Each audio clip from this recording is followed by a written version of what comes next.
Yeah, I'd rather use fucking utility. I mean, their whole utility is being cute. Yeah, and I can do that with a chicken for $5 instead of 500. Chickens are not cute. Yeah, they are. No, they are not. They are nasty, angry little bastards. That's why I have no idea what you're talking about, but okay. Chickens. No, I'm just kidding. Chickens are awesome. They just chickens are horrible. Chickens are actually really social. They really are. I like chickens. I like chickens and goats. Fuck cows. I'm not gonna lie, I agree. Chickens. I pissed. I tried. Dinosaurs. I was fucking like. They are dinosaurs. I love it. Brahma one time, and I went to take a piss. They are vicious though. And I pissed on the fucking electric fence, man. Ow! Like chickens. Yeah, dude. Apparently, my stream is good because that shit. Oh. So chickens definitely are. Jesus. They're modern dinosaurs because there was a deer hit on the road in front of the farm the other day. Yeah, you ever had your prostate directly electrified? Fuck that.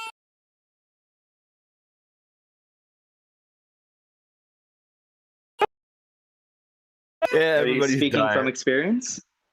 Yeah, dude. I like I said, we went over to this chick Kelly's house one night, and we were all hanging out on her trampoline drinking, and she was like, "Let's go out back," and we go out back of her backyard, and there was this fucking Brahma out there.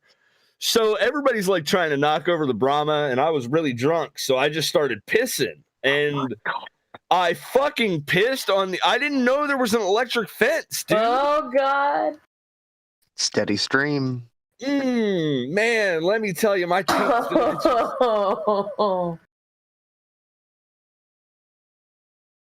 just thinking about it, it's fucking. Put you on the floor, didn't it? I probably threw up. I don't remember much. I don't think you want to remember much. My one buddy got intentionally tased by a cop when he was drunk. Why? He wanted to see how it feels. Ride the lightning. He was a friend of his, so like they were all drunk. Okay, that's different. Yeah. Yo, me and a buddy of mine got in a fight over a taser once, and we somehow we got the electrode like in between our arm, and we both got the shit shocked out of it. Yeah, he was like, "Yeah, that wasn't fun. I don't know why I did that." Curiosity. He's like, "That hurt." I'm like, "Yeah." That was the same dude though. Was fucking. I drank yellowtail red wine and ate spaghetti, and then fucking later that day I threw up and I thought I had worms. Yo, I wanted to. I shit you not, I freaked out. I was like, "Call Johnson. He cares." Youch. So it looks like aftermarket. Two of the only greens that I've got right now are Nokia, has actually been doing okay the last couple days, and Kohl's. Nokia got continued going up a few weeks ago. Probably because you're a woman. 5G contract, so they have growth. Guys, does GME kill? It will when it drops. Yeah, but like, is this the drop, or are we gonna recover? No, I don't know. People still have faith. They're saying these are just water slide attacks. But like I said, 2 weeks ago I thought GME was too high risk.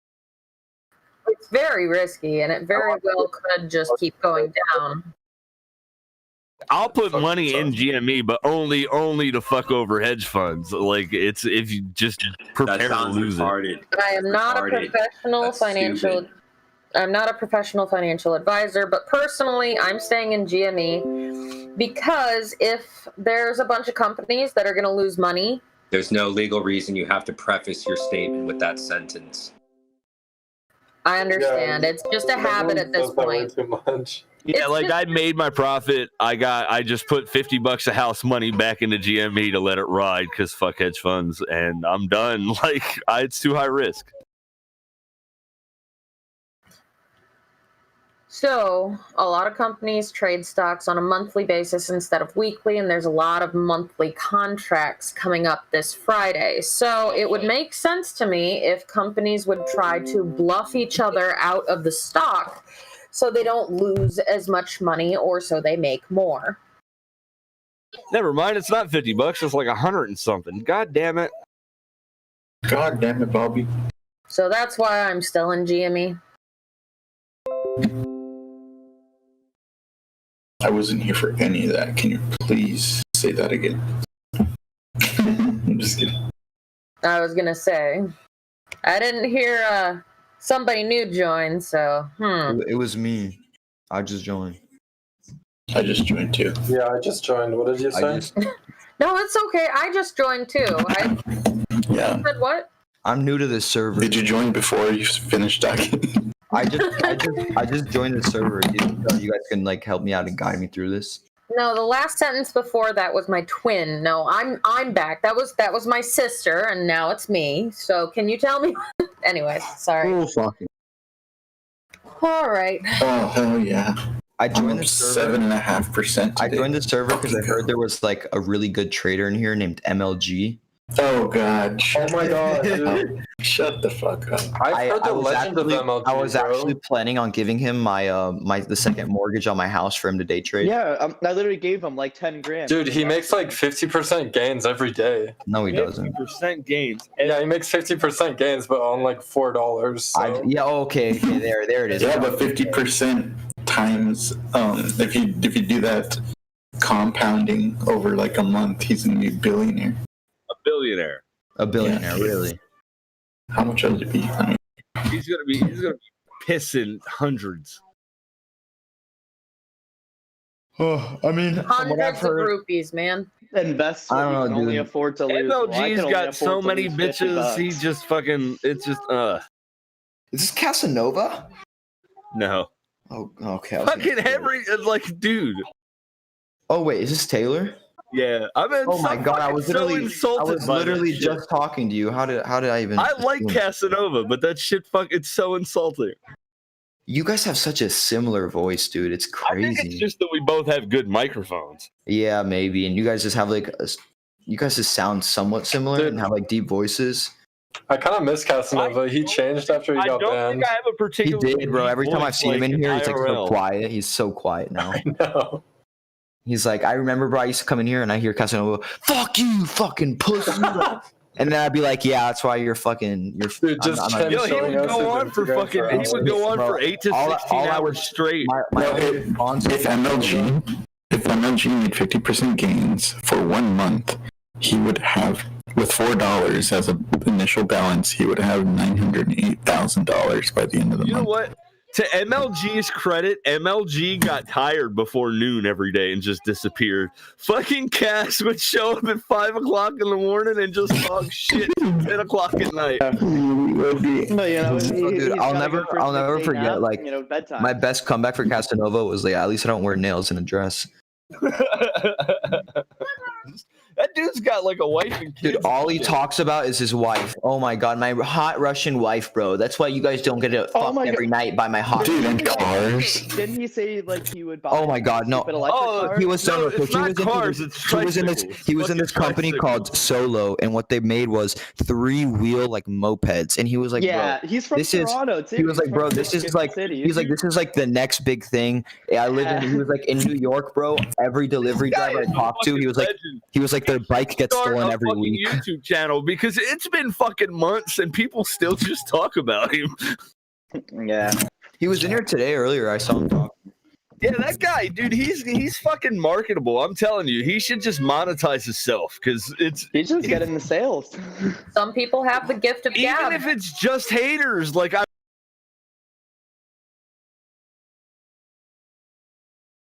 like, yeah. Oh, if she hasn't seen it, that would be way cool. No, she hasn't seen it. The 80s ones, they're so good. What's so good? Really quick. What's so good? What did I miss?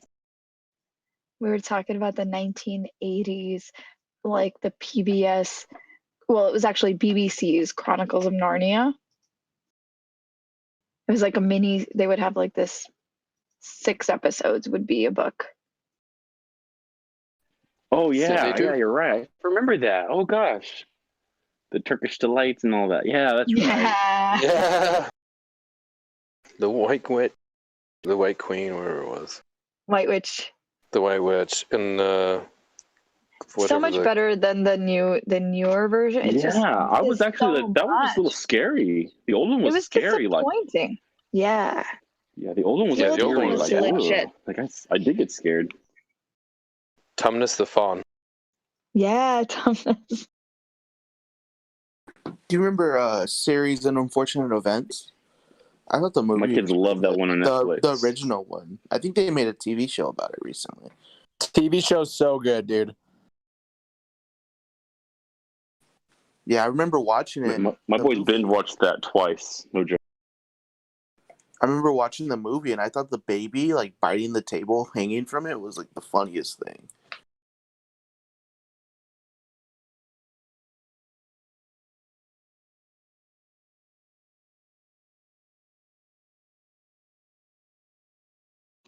What is going on with these talks? So funny.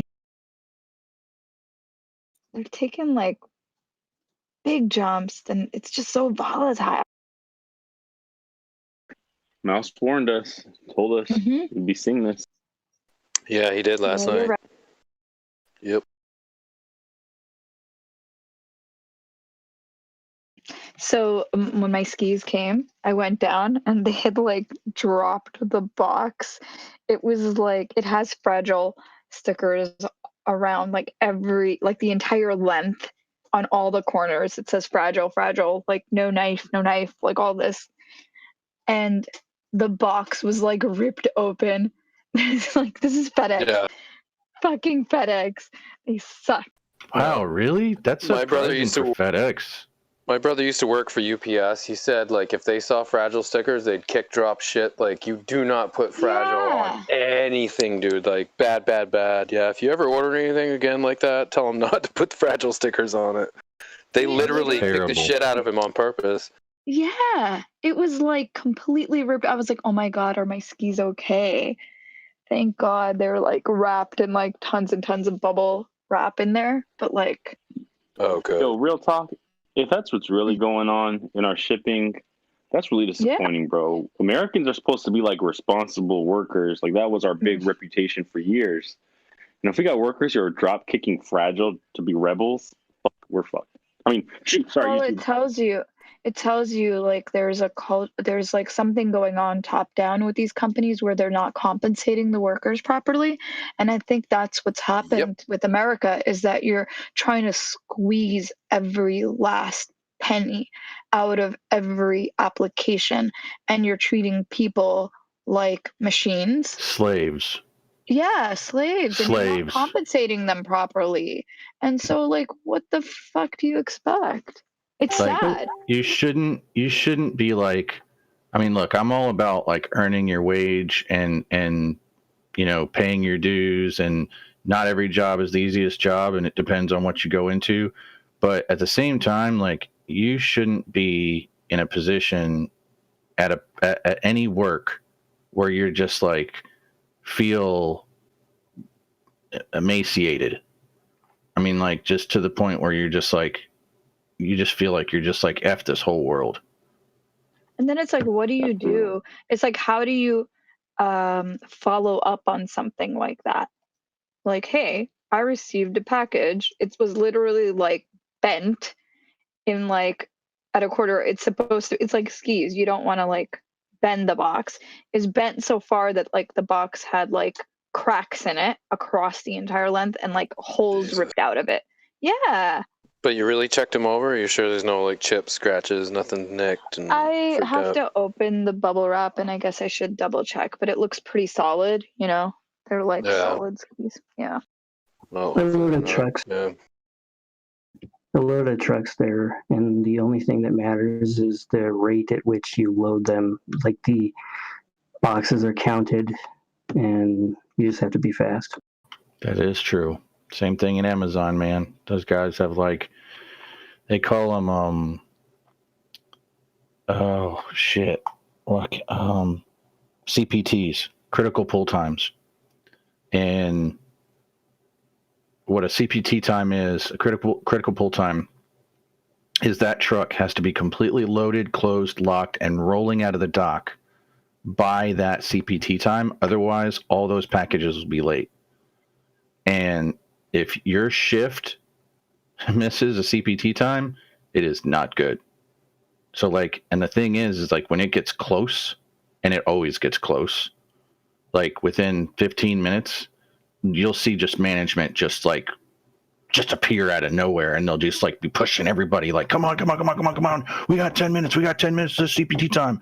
And then like, as soon as it's over, like, it's like they all just disappear. And you're just like, what the fuck? I was going to mention the management aspect because my brother was actually like beginning management, and like he always tells a story of how much like tension there was between like the workers and management. Like it was just really heavy. Yeah, there's no time for bent box, worrying about a bent box or, you even throw stuff that you know is broke. You just got to go. Yeah, go time. Go. Just go. Fucking deal with the aftermath later. It's not going to be your problem. Load the fucker and get out of here. Unfortunately, that really is the case. So with that kind of mood, if you see something that says fragile, it's like, yep, okay, fuck you. I think they probably take their frustrations out on those ones. So yeah, I would. It sucks. Was anything damaged on your skis? I think GameStop's going back up. Hey, Tame. Don't say tame. I'm not tame. I'm blue. Untamed. I'm the untamed. Nah, the indicator GameStop's going back up a little bit after this market. It is holding that 214, 15-ish. Yeah. I've been watching it. When I called you guys today earlier, I said I might buy back in when it drops down to 220 today. Is this the spot to buy back in? I bought one at 215, but now it's dipped a little bit. I think this is the spot. Like the MACD showing a positive signal. Oh, right. You're right. I mean, earlier I tried to call you guys and inform you as much as I can. I think I was a little bit late. I think the price was down to 250 before you guys found out.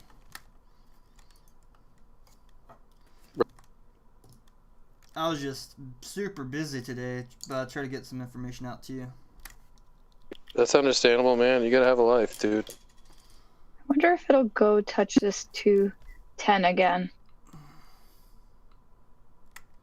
I mean, if you can trade till 4 o'clock in the morning, and then you probably could wait.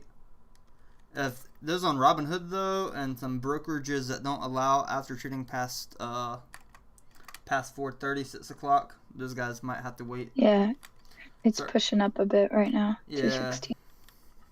See, my thought with that is there's scarcity after hours, and if it goes on an uptrend, then that's going to continue, right? Because there's just not a lot of volume. Well, I thought what happened after I saw that Elon tweet, I was like, oh, it's going to shoot up pre-market. After it shoots up, then it's just going to dip from there out.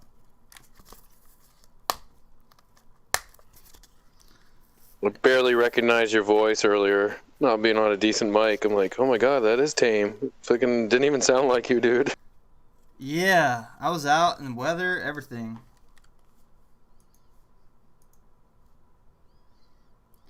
Everything go okay, though? Nope. I had some issues, but I got everything solved that I needed. Well, sorry to hear that, and good that it's resolved, I guess. Gotta pay child support for number 12. On to 13. It's lucky. It'll be the lucky kid, man. It'll be the lucky one. This is the volume I'm talking about. Look, it's when I sat down, people started buying again. I wonder though if it's gonna do what it did earlier, and it went up and then it just went boom down again.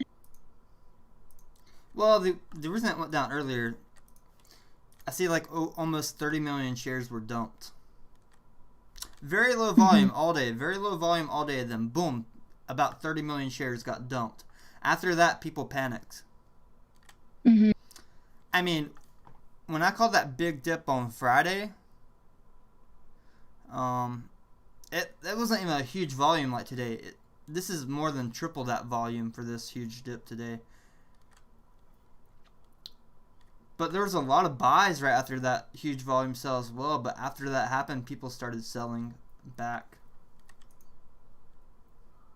But it didn't kick down like it did, or did it? Because, well, actually, from where it started to where it went down, maybe it did, right? No, it was a delay from that huge volume. So there were so many buy orders in that at the time that the person selling 30 million didn't really affect it that much. But after that, people got scared and started selling, or maybe they had stop limits. Is that number 13, 12? So as I talk, it keeps going up dollar by dollar. Was that Ping singing, or was that number 11? You guys heard that? There's a motherfucking kid outside yelling. Keep talking. Okay, look at it right here on the, okay, side. Yeah. Yeah, it is kicking up.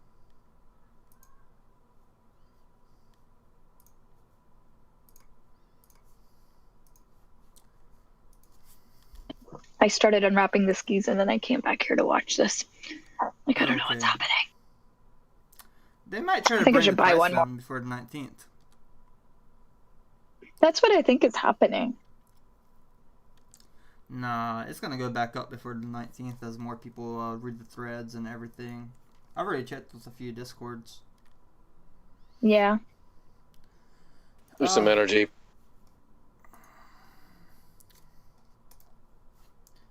I'll quit talking after it goes to 217. How about that? Maybe go for another walk. No, I don't want to go for a walk. I'm gonna buy one here at 216 if I can get it. I'm happy though. Like today, I didn't really miss out too many buy and sell opportunities with GameStop because when it dipped, it just kept dipping earlier. So I got back home at the appropriate time to set my buy, watch my order go through 220. It was at 226 back up to 255, almost 256. Yeah, I'm gonna do another order. Let me get on my other account. I just bought one at 217. It just popped up to 220. I don't think I might execute. No, it's 216 right now. What are you talking about? 216.01. Oh, it just popped and then came back. Interesting. 216.01, of course. Come on, dip back down for.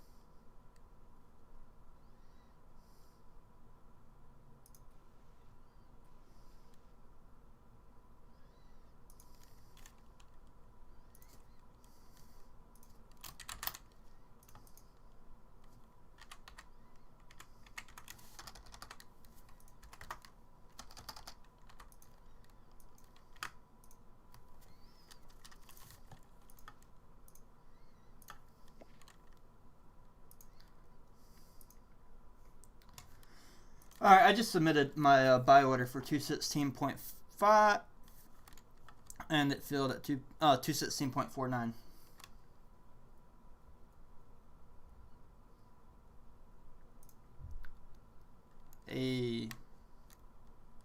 I'd love to bring my 8 shares up to 10, but I think this time I'm gonna freaking cool on what I got and just watch. I like friggin' even 10s though when it comes you see to that stuff price like after I bought it jumped to 217 point. Ooh! We making money. Can you imagine this shit selling 279 then buying back in 220? What's up with this stock market? I think it'll dip again, to be honest. I hope it does. Oh, it's at 217.01.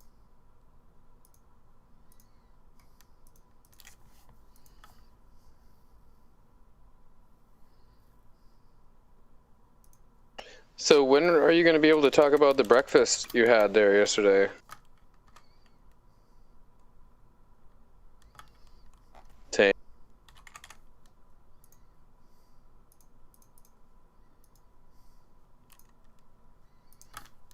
Sorry, I set the wrong push to talk, so I can't talk when I'm trying to buy. Oh. Sorry guys, I'm single-handedly making this stock price go up. Look at this shit. So you sold 279 and bought back in now? I bought back in 216.49. Perfect. I can't wait to day trade. I'm gonna get there soon.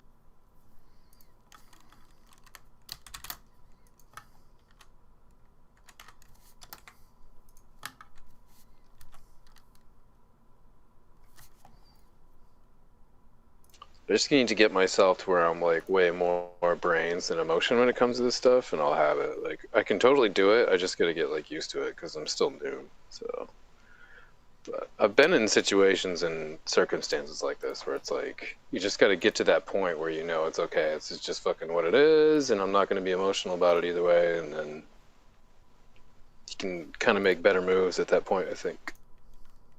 Because we watch it every day. Yeah. Yeah. Right. Because we're part of this group. It's because like this is our like every day that we're in it. But I wouldn't know and learn stuff that I'm learning so fast if I wasn't in this group. But it's like, yeah, I totally get what you're saying. Like it's like a constant like influx and outflow, you know.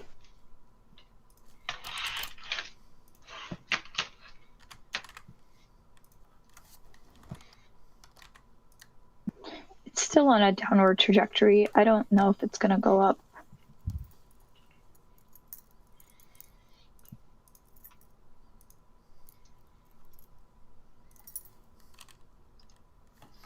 Just bought some more GameStop on the other account. See what happens if it gets back up to 218 after this. Just seems like if it was going to bottom more than it did, it would have done it. I don't know. Maybe I'm wrong. I think I'm already up to over 40 free shares of GameStop. Wow. Holding right now, you mean? I started with 1 share of GameStop. Now I'm up 40 free shares. Like today, you mean? No, a long time ago. Oh, and like that's what you've like I've just made? been buying and selling. That's why I always take the profits, because then you can get more. If I would have just No, I started see with what you're that saying. 1 share and held it, my profit would have been shit. Right. No, I get it. Oh, yeah. I get what you're saying. Oh boy, on YouTube, a beautiful heartbeat says, I made multiple irrational panic decisions while you were gone. Oh boy. Are we back live again? Wait, we live again? Yeah, I restarted it on a different one because somebody told me the audio is not working. Everyone told you the audio is not working. Literally everyone. So YouTube, Tame is very sorry. Oh no. I didn't realize we had such dedicated followers.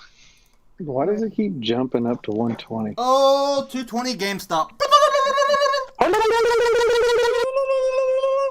Yes. You guys are ridiculous. No! Woo! So did you Whoa, sell? was that a graphical glitch on Yahoo Finance? I think so, because it keeps happening. It's not anywhere else. Fuck you, Yahoo Finance. Let's go. No, this is what Ghost was telling us. It does this. Isn't this what's going on when it flashes between two numbers? It's just the friggin'. It's supposed to be like when they are they have to report the different trades that happened. But I thought that was at market close. By the market close, they have to do that. It's doing that here on Weeble. And my question Back was at to him, if you had like a limit sell or a stop loss, if the swing on these glitches was too much, like it could friggin' trigger something. But he said no, but I don't know. It went back to 216. Okay, so it's little things. I wonder if it's gonna hit back here. 210. 210,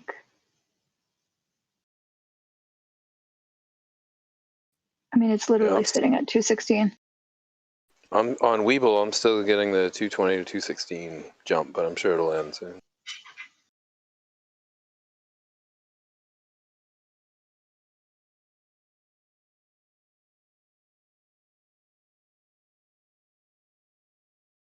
Yeah, it is forming a little bottom here.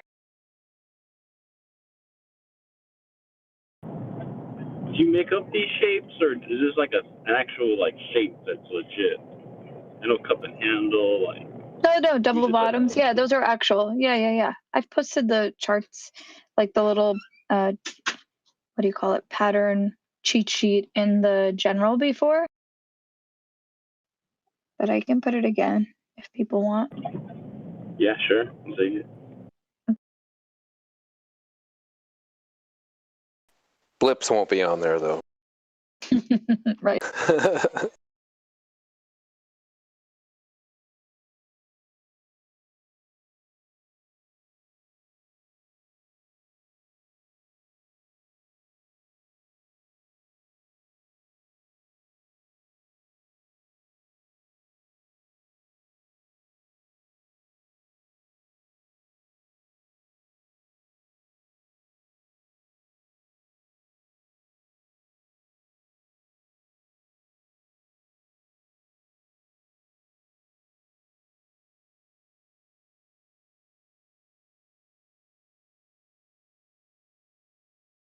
Looks like it.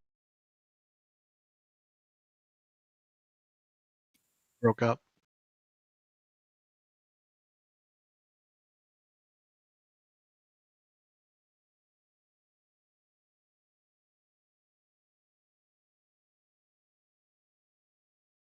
Steve, I think we lost what you were trying to say there, but It's my phone. Yeah, I was just done the Weeble freak out thing. oh, when it was flipping back and forth. Right, bro. Yeah, it seems to be stabilized now. 217.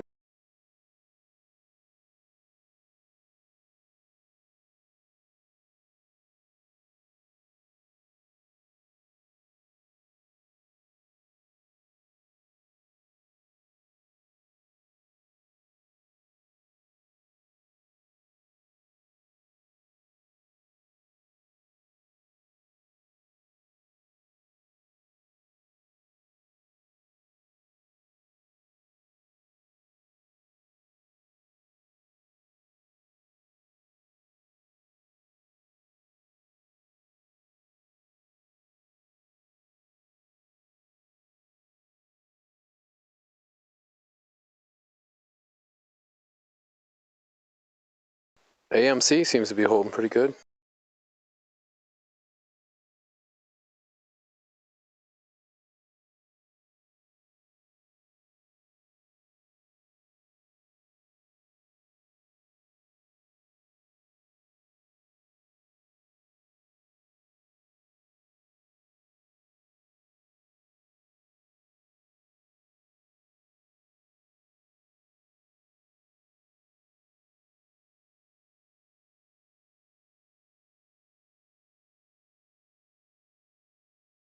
Neat, you around, buddy? Yeah, I'm here. Have you ever done like a deeper-ish dive into the VeChain, VT? Not really, but I can. It's like half of what I got in crypto right now. I chunked a bunch just to do some more stock activity, but it was just like it's been like kind of rolling through all this and just a steady, not a fast climb, but just it's been a very steady, like consistent climb. So I didn't know. I mean, I've read what they offer for the information I can find, but I didn't know if you knew maybe something about it or like what's going on with it. And I'm holding it on Voyager, so if I hold that on Voyager, does it automatically stake it and I earn interest on that? Do you know? If you hold it where? On Voyager.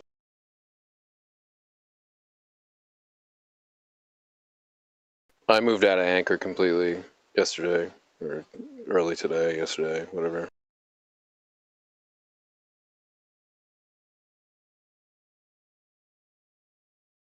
I just got sick of them not showing me what my cost average was or whatever on my holdings. It's just so Confucius and it's almost too dumb. It was just like I couldn't deal with it anymore.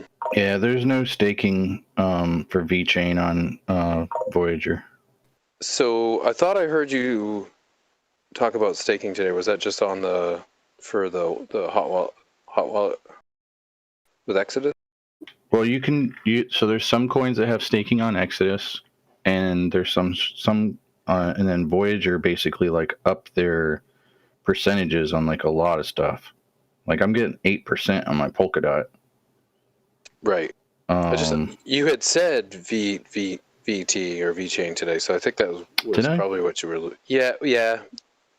Let me double check with Exodus real quick. Quickly, like you must have been reading down a list, but I think it was probably you were talking about Exodus. I think maybe because if it's not Voyager, I think it was that.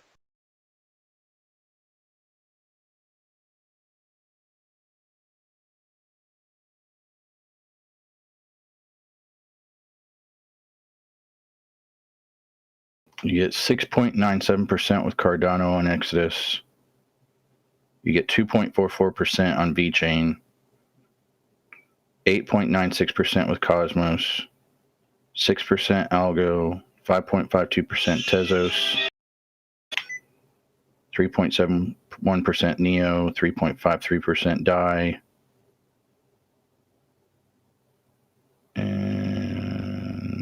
And 7.93% for ONT. Someone on the way home had mentioned somewhere you get 9% for USD. Oh, that's Voyager. So you do get staked for that on Voyager, or is it just earning interest because it's for USDC? Yeah, but now you have to make sure it's not USD. It's actually USDC. So you actually have to buy USDC. So like I had some parked there. I don't now because I scooped up the bottom on Bitcoin at 55,275, and I also scooped the bottom at the same time on DOT and ADA. So I split it between those three, and then as it comes back up, what I'll do is I'll recoup that money back out of it, and then put it back in USDC. But I basically just lowered my cost average on all three of those coins by doing that. So converting to USD instead of DC, does that changes tax stuff, right? Like, even if you're not, I guess if you're converting, you're more or less selling it if you go to US dollar, right? Yeah, it does, unfortunately. Yeah. So, but I mean, I don't know. For me, it's all relative anyway. I mean, versus how much I put in versus how much I take out. So exactly. Yeah, because the last transfer and kind of maneuvering it, I used the USDC, which was really clean. It was cool. It was good. It was a good exchange. Like everything worked out pretty good, I think.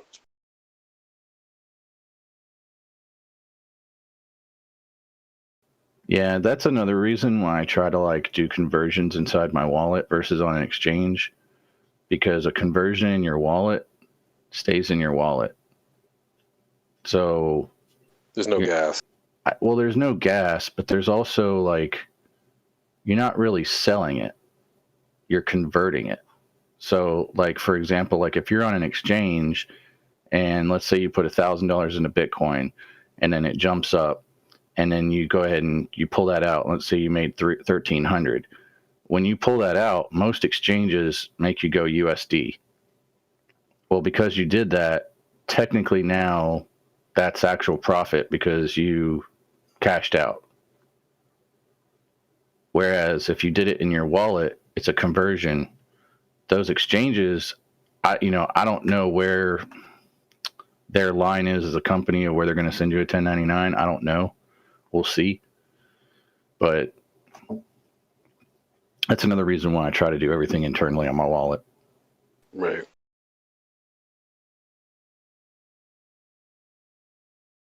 Cold wallet or hot wallet? I use both. Dame was saying earlier he keeps his Bitcoin out of reach so he can't mess with it or something. He just purposely keeps it on the side, so it's like it's just there. You know what? You can make a lot of money with the volatility of Bitcoin. You can, if you buy high, sell low. Totally. Buy high, sell low. I'm sorry, sell high, buy low. Yeah, dude. No, I'm not. You just described me, man. Sorry, man. And that's what I've been doing hardcore for. Well, I was doing it hardcore the last 2 weeks. I haven't been doing it very hardcore the last few days just because there hasn't been really those super swings. I took advantage of the one today, but here I was lately, gonna man, ask if you did. Did I you? did. Did I you did sell today. out? I did today. Yeah. Good. Ethereum just can't break that 19. Just can't get out of there. Just nah. Well, I had more bad news come out about it today. Got 100 companies leaving, 100 tokens leaving Ethereum for Cardano. Ooh, yeah, baby, let's go. The truth is out there. A lot of coins are kind of stalled out too, though. So Like they it's did- not just like Ethereum. Like there's some stallers out there. That's why I was asking you, Need, if you looked into VET. But yeah, do that whenever you have time. But totally get back to me and let me know what you think. Just go listen to BitBoy. He'll tell you everything you need to know and every stock you need to get. I mean, every coin you need to get into. Yeah, no, I'm just kidding. Don't listen to that guy. I'm just gonna say, hold on a minute. I was about to say, I was like seriously about to get out of the chat.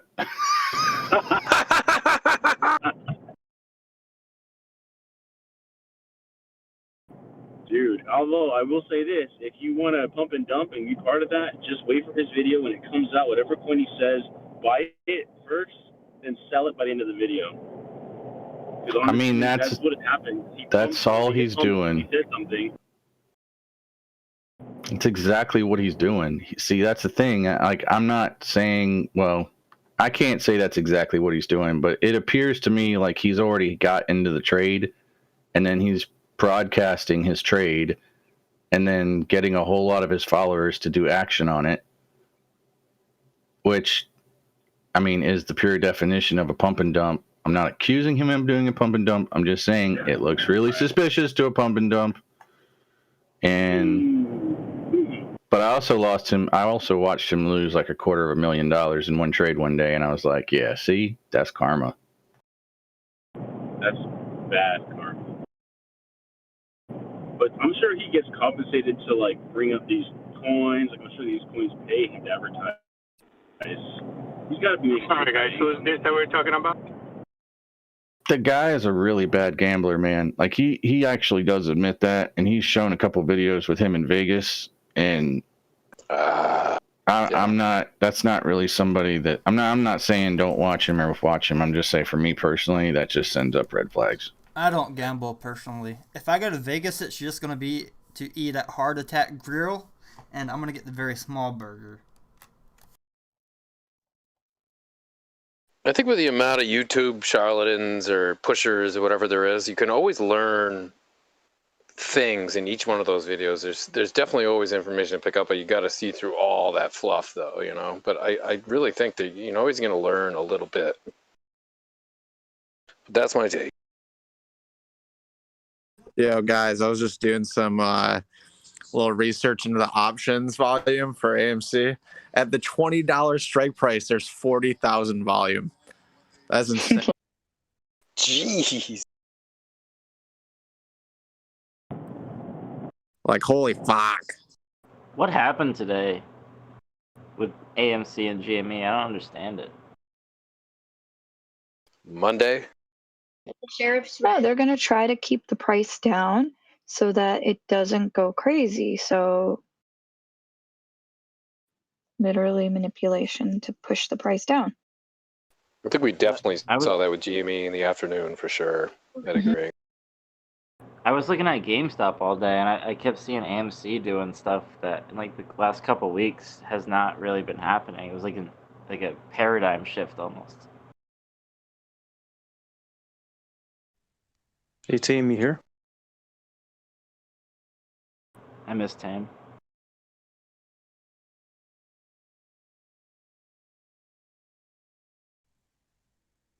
Their team. Tame is funny as shit, dude. So you're gonna tell me you're gonna drink milk from a big, nasty, fat cow, but you won't drink milk from a cute little kitty cat? Gross, man. Gross. That's from him, dude. A bunch of you guys probably weren't here, but that was something he said. This is funny. It's a great meet the parents quote, sort of. Yeah, I'm me sure they're quote. doing it in China.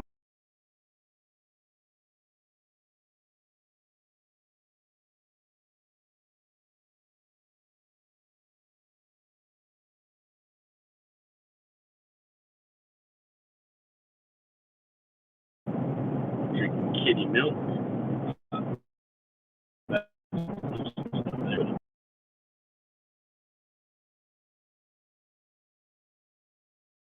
Anyone get their stimulus checks? Not yet. Still need to do my taxes.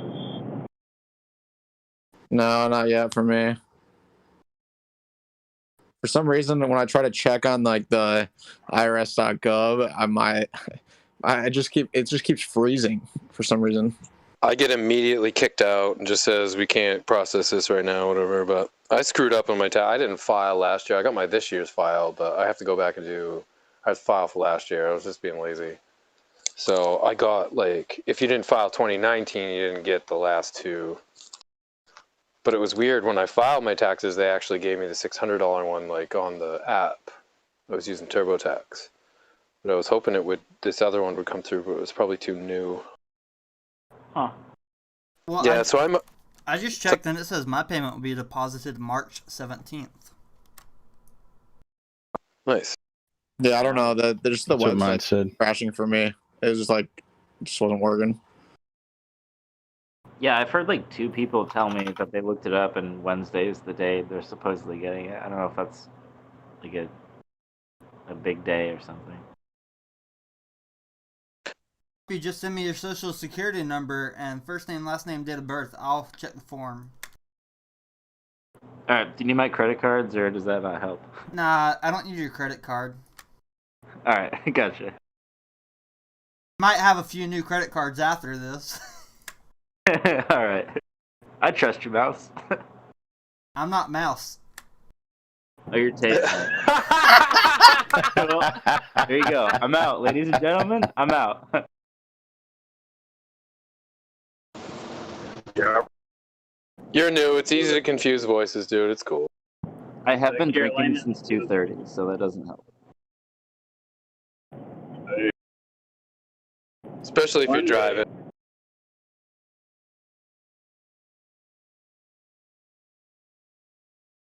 Tame, I'm so sorry.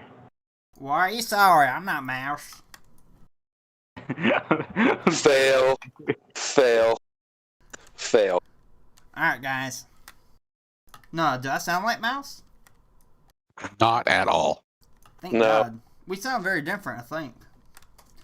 But we are from the same parts of the world. So what you need to know about this situation, okay, is what you got to look at, and you guys need to look at it. And I'm telling you right now. Make sure you throw the you know. And you know, I'm gonna lose sleep tonight. You know? It's like a you know. That being said. And that being said, okay? What you guys need to realize is, dude, mockery or whatever, imitation is the finest That's form not of mockery flattery. at all. Oh, no, it's... Imitation is the finest form of flattery, what I was trying to say. I love Mouse. I think he's funny and cool and smart as shit.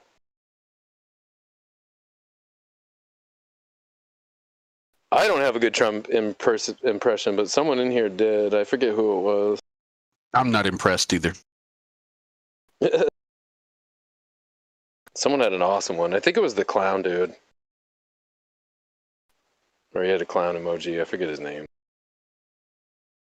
Someone had a really good MPAA impersonation. I don't know who that was. What the hell's an MPAA? The Motion Picture Association of America. Oh, yeah. Yeah, the movie dude. I don't know where. Yeah, he hasn't. I forget. Who was that? I don't know, but it was so good. We haven't seen Nashville in a while either. They're doing futures, I think. Which is good. But Nashville and Kata. I think and so. there was someone else that they were doing that with. Yeah. Hadn't been here for about the same time, a couple weeks. Yeah, no, it's good. Hopefully they're doing really great. What'd you say, I'm Jacob? pretty sure. It was Ghost. That was the third one. I can't remember the rest of his name on here, but I know we referred to him as Ghost.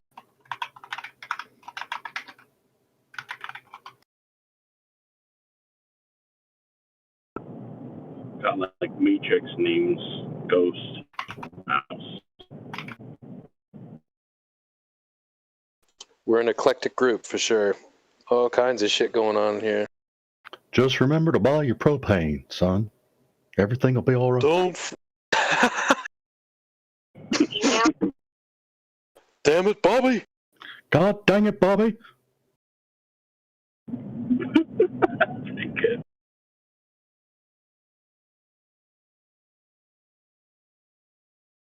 God dang it, Bobby Axelrod! Does anybody else watch Billions? You guys watch Billions? Brewster's Billions? No, I'm not gonna say anything. I just thought it was crazy. I was wondering if they're gonna throw a GameStop storyline in there at some point too.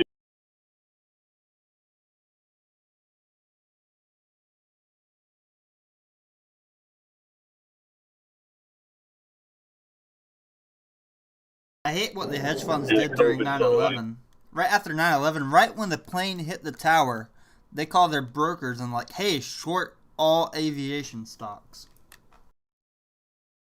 Kind of brilliant.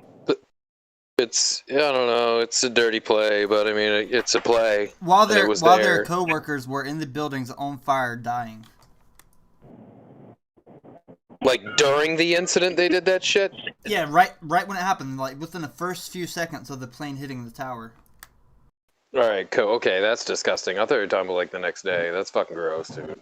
I think I did when the second one hit. When the second one hit, they probably like wet their pants. That's gross. I mean, like, you know, they spill some water on themselves. They're so surprised. You know? Not gross. That's crazy. I did not know that. I didn't either. Yep, and the Larry Silverstein, he actually bought insurance on the Twin Towers like a few weeks before the attack happened as well. Look at GME. What's it doing? That's not suspicious at all. I ain't even looking at GME. GameStop's back up. It's 222. Hell yeah. It's up. So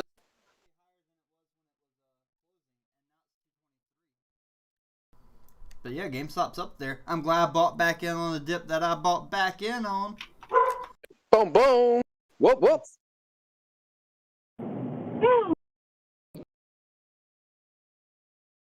Yeah, Remlin has a very great point too. Like they dropped tons of stocks right before the 9/11 happened too, like one day prior. It's a lot of messed up stuff that happened right before 9/11. I keep talking, GameStop's going up. I saw it hit 224, then drop back down. I need to look at the order book. So now that we're on the subject, like if I were to ever work in a high-rise building now, I would have a baseball bat and a parachute in my fucking office. Like, period. That would be it. Baseball bat to break the window and a jumpy fucking chute to get the fuck out. Bye. Wait, you think See the ya. baseball bat can break those windows? Oh yeah, I used to work as a glazer, dude. I know how to break those fucking things, dude. You could. I would mean, just if you hammer and Yeah. like a little pick. Yeah, yep.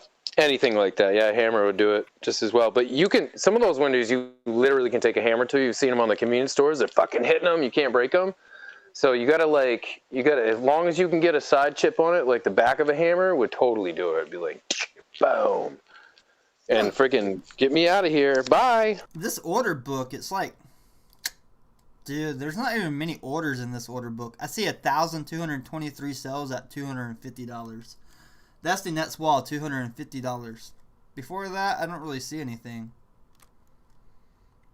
1,034 at $230. But other than that, nothing. So it could go all the way back to $230 after market today. Just because of low volume. It's because of low sell volume. Nobody wants to sell. Go figure. Oh boy. Let me see how many are selling at 280. Not me. I bought it at 290. I ain't selling it at 280. Ha ha ha! Yeah. That's nice, dude. My average is like in the 260s, so. Well, I have 2 shares. I bought one at 50. All right, so I figured it out. Guess how many shares are going to try to be sold at 280? A fuck ton. 9,147 at 280. That's not that many. That's a lot of money, but that's not that many shares, right? And then the next big wall after that's 285, 3,437 shares. After that, $288 at 1,228 shares. And then the huge wall, $290, 6,140 shares being sold. After that, there's a few thousand walls. I'm trying to find the biggest wall. Oh, here goes. A good updrive would power through that though, and those guys would probably see it climbing and fucking cancel a bunch of those too. 300's the biggest wall at 11,072.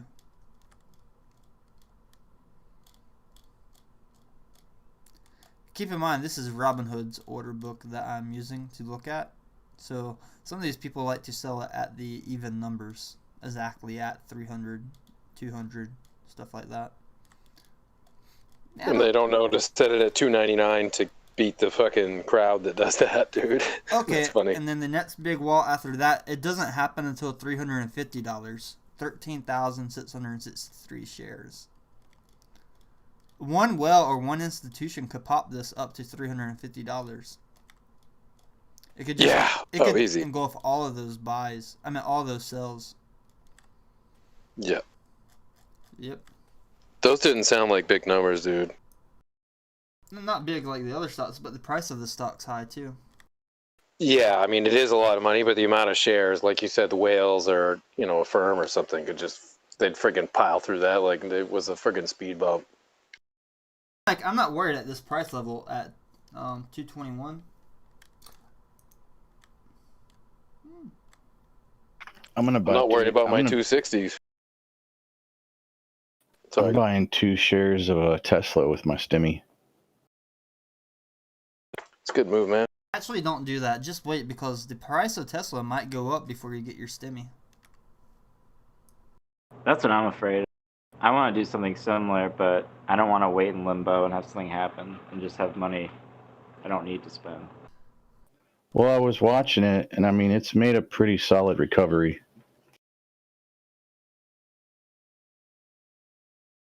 I mean, I was going to get in it when it hit almost down to 550, but I didn't know if it was going to go lower, and it was driving down like really hard. But then it basically had like a day of really, really, really good gains of recovery. Then it kind of had a bad day, but not really. And then it had 3 really good days the past 3 days.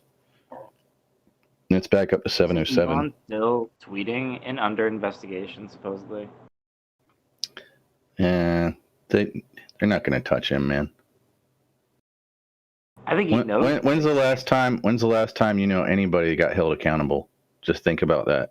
Like anybody, any politician, any freaking person in public, and like, other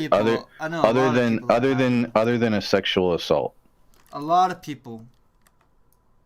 Look at all those people that worked for Trump that got arrested. You mean all the ones that got pardoned?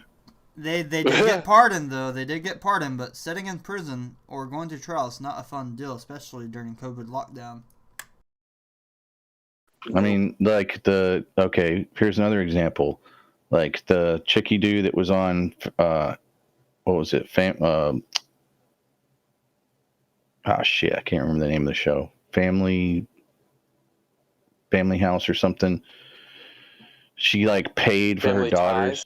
She paid for her daughters to get into college. Full House, yeah. Oh yeah, she paid for her to get into college, and then got totally busted for it, and then used COVID as an excuse not to go to prison, and then basically she just got house arrest.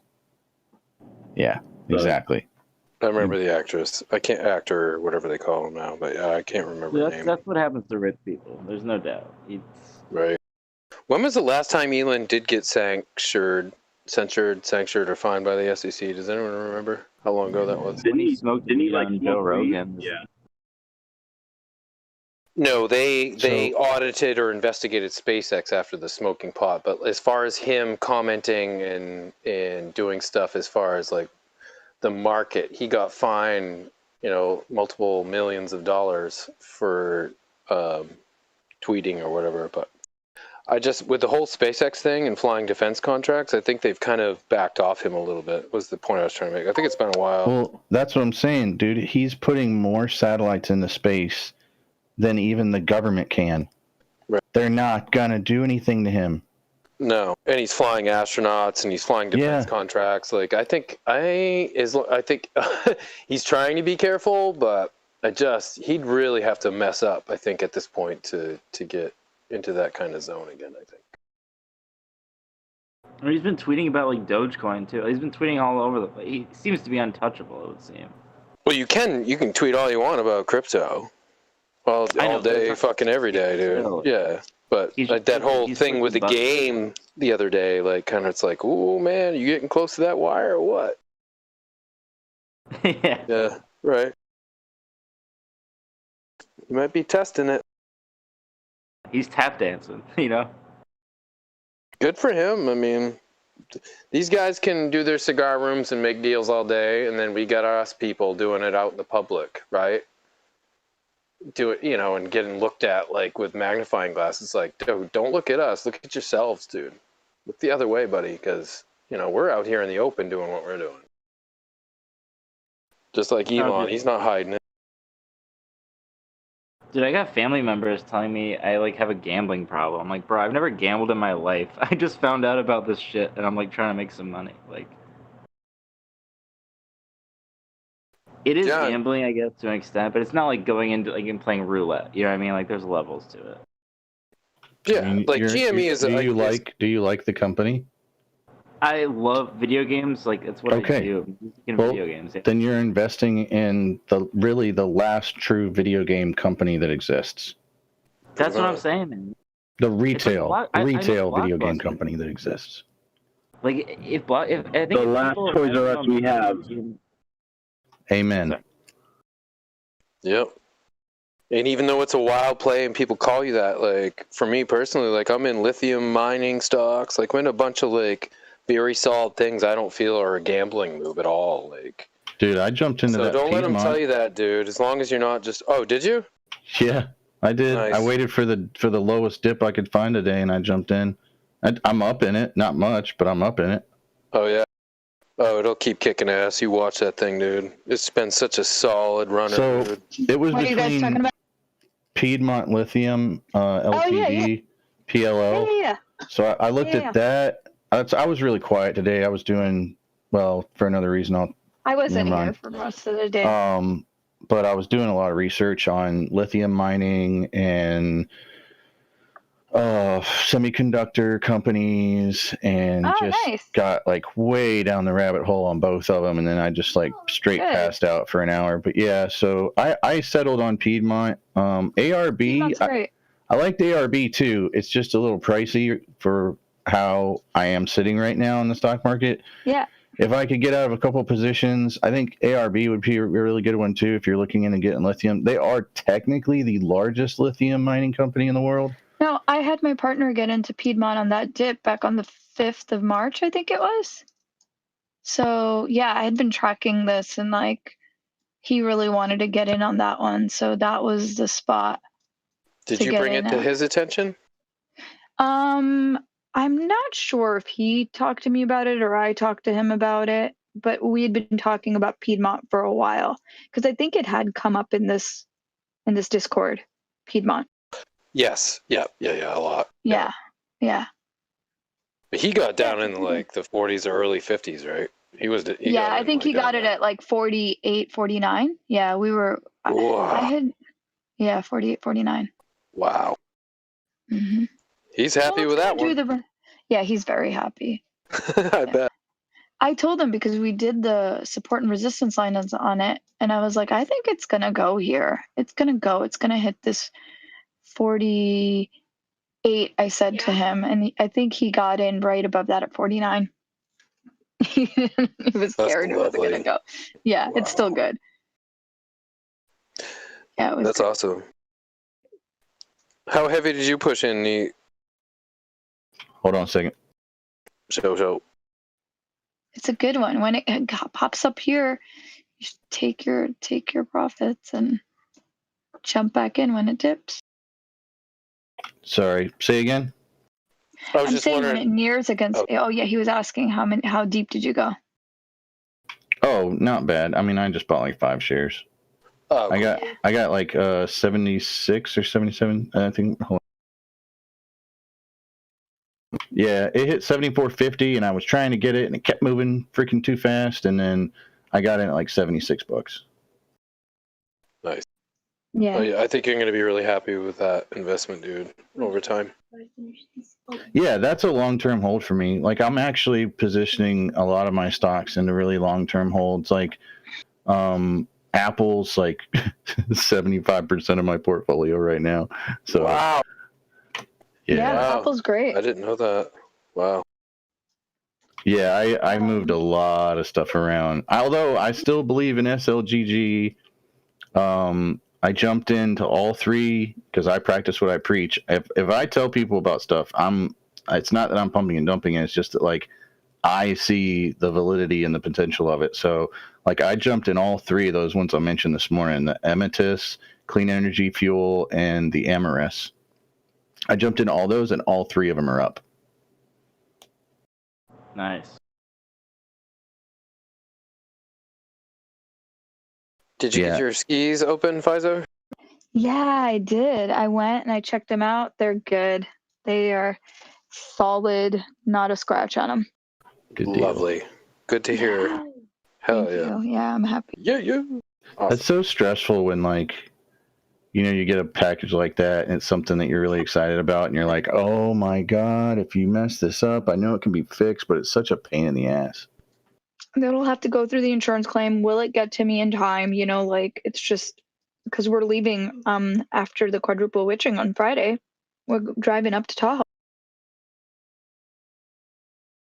I don't have time.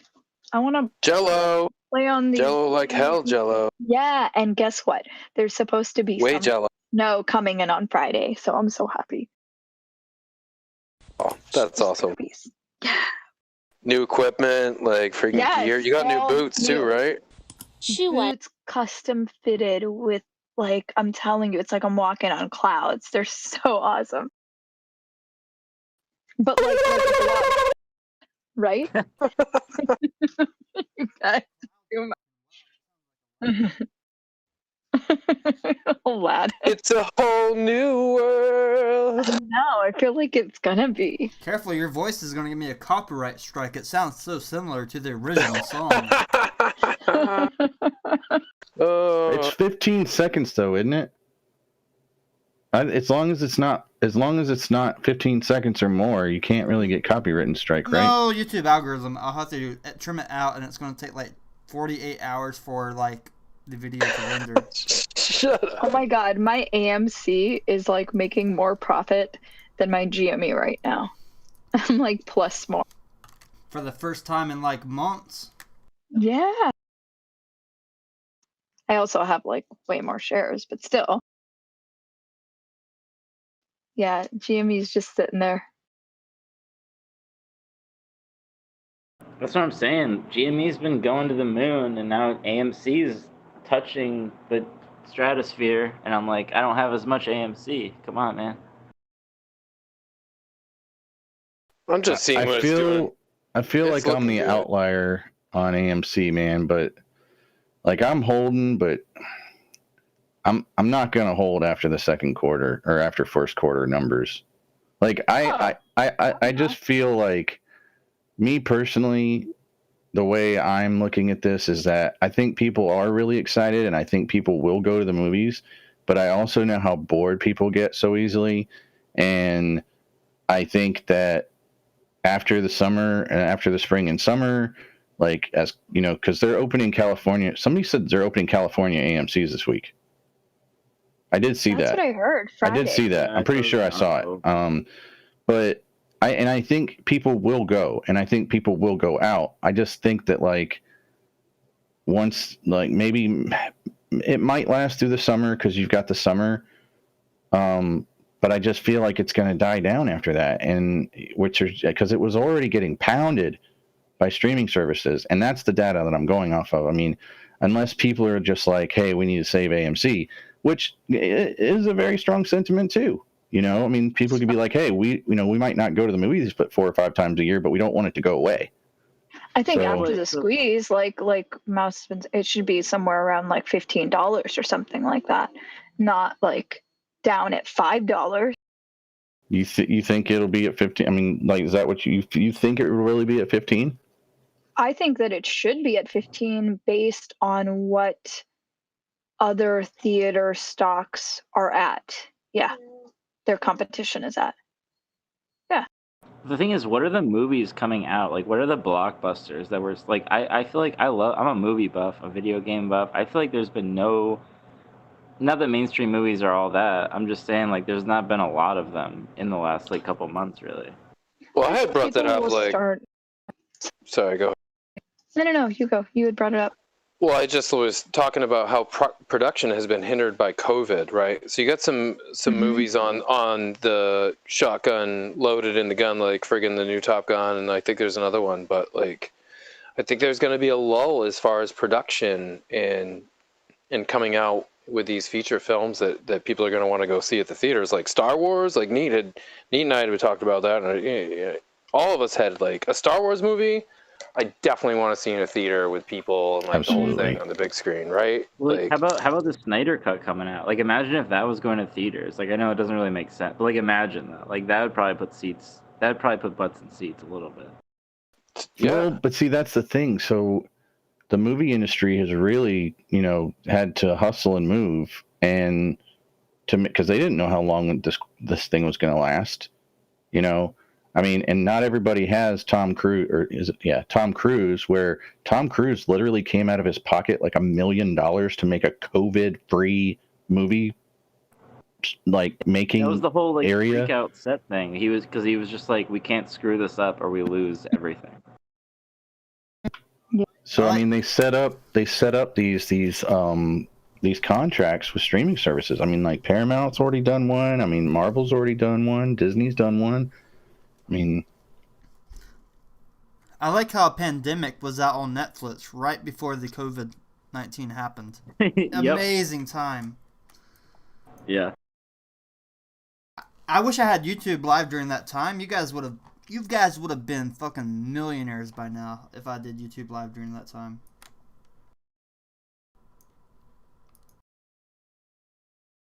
Maybe not millionaires, but you might have saved yourself from losing a ton of money. I ain't lost shit. Thanks to Dogecoin. I mean, personally, that's what I'm trying to do right now. Like, I'm positioning myself in the stock market for things that I believe are on the up already with an upward trend, and that they're going to thrive in this rebuilding process and become even stronger than they were before. Well, I'll tell you what. There's a new Ari Aster movie coming out. That's probably gonna put some butts in the seats. How about this? You guys remember when I told you about that strip club Rick? Well, one of their insiders, the CFO, purchased 650 more shares on the February 2nd. Is that on Open Insider? Or February 23rd. Yeah, it's on Open Insiders list. Here, I'll put it in the news channel.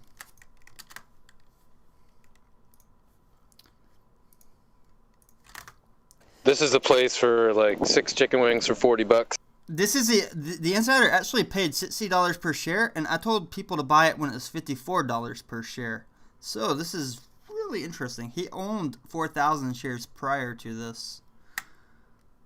How am I gonna explain to my bra burning liberal mama I bought into a strip club though, dude? I can't do that. Say it's a restaurant. Okay. Yeah. And you can't control what people wear to restaurants in America. Right. I mean, you bought into weed already. I was at Hooters and the server's like, breast, sir? I was like, no thank you. I just want wings. Oh no, the weed's cool with her, dude. It's just that like whole feminine thing. They gotta be careful. Whoa, it empowers women though. Men can She do would this look at that job. differently. They don't even sell chicken wings at the male strip clubs here, probably. They're not even able to serve food at the male strip clubs here. That's how bad of a restaurant they are not. You only can get breakfast at Waffle House or one of Rick's strip clubs that early in the morning. Sometimes McDonald's. But that's a gamble right there to go to McDonald's that early. I wish we had Waffle House up north, man. That one and Church's Chicken. If I could freaking have a Church's Chicken up here, dude, I'd lose my shit. Bro, we have churches down here, and it's about to go under because if you ever had Rushes, oh man, or Zestos. Right. I haven't had those, but man, I don't know. There's something about Church's Chicken. They're the honey biscuits or whatever the hell they were, man. Those things were incredible. I told people to buy Rick when it was $54. Today it's like $70. It's insane.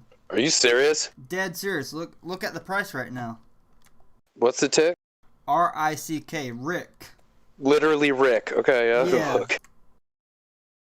Yep. Wow. And I'm proud to say that's one of the corporations that I did my due diligence on and made sure they have cash flow. Holy moly. 4th of Once February. again, when Tame mentions a stock, open up your ears. I put it in the Every ticker time, channel dude. a long time ago. People just... You did. No, we did. We talked about it. I guess people didn't like the mentioned it a fact few that it times. was a strip club place. Yeah, you know. I should have lied. I should have been like it's a really upscale restaurant. Their breakfast buffet is affordable, $12.99. Sometimes it's hard to tell if you're joking or not, though, so that might have come off the wrong way from what you actually were meaning. I know, no, but when I actually typed it in there, that's not joking. Hey guys, I just got this in. This just came across like literally just a couple minutes ago. Green Rose Acquisition Corporation, GNRS. It's a SPAC. They have just announced that they're buying 4 of the largest U.S. cannabis companies for $210 million. It's called Green Rose Acquisition Corporation, GNRS. So is that considered a SPAC? I think it is. So what are they doing? Shit, I can't get them yet. Damn it. Damn it. Mike. All right, so Green Rose Acquisition is going to change its name to the Green Rose Holding Company before completing the purchases of the 4 companies. It also plans to move from the NASDAQ Capital Market to the OTCQX Best Market. Green Rose also plans to list on the NEO, an exchange in Canada, once the transaction closes. It's showing up on Robinhood. The companies to be acquired by Green Rose are Shango Holdings, FutureWorks, TheraPlant, and True Harvest. Those companies together run a handful of dispensaries, cultivation, and processing facilities across 7 states. They're not buying Sugar Mane? It's on Weevil too. Green Rose will buy the And companies for $210 million. The deal will consist of $170 million in cash, $15 million in stock, and $25 million in debt. The SPAC also plans to offer $150 million in stock and debt in private offering to assist with the acquisition and for general business purposes. They're at like $9.93. Oh, they're going up right now. Shit. It just came out. I have a live What's the news ticket? ticker. Sorry, what is... Golf November Romeo Sierra, GNRS. I just got 10 shares of that on $9.99. Wait. Just ignore the spike. That was me. I just bought 500 shares. Did you really? Yeah, he sold me. What? That was you. Because of the volume yeah, and we probably are going to cause this. Damn it. There's a lot of people trying to sell at $9.99 or $10 though. So I'm maybe trying we'll because see there's it pop another down Green again. Rose. There's another Green Rose that's on Webull. It's GNRSW. It says Green Rose, but it's at 99 cents. So check this out. GNRSU, GNRS, and GNRSW. All of those are Green Rose. Yeah, GNRSU is $10.86. I thought SPAC started at 10, couldn't go below. Maybe I'm wrong with that one. No, they can go below if the market takes them below. Well, Okay, so I'm they jumping start in at on 10. it. Right. Well, yeah, that means it's, yeah. The U is units and W is warrants, you guys.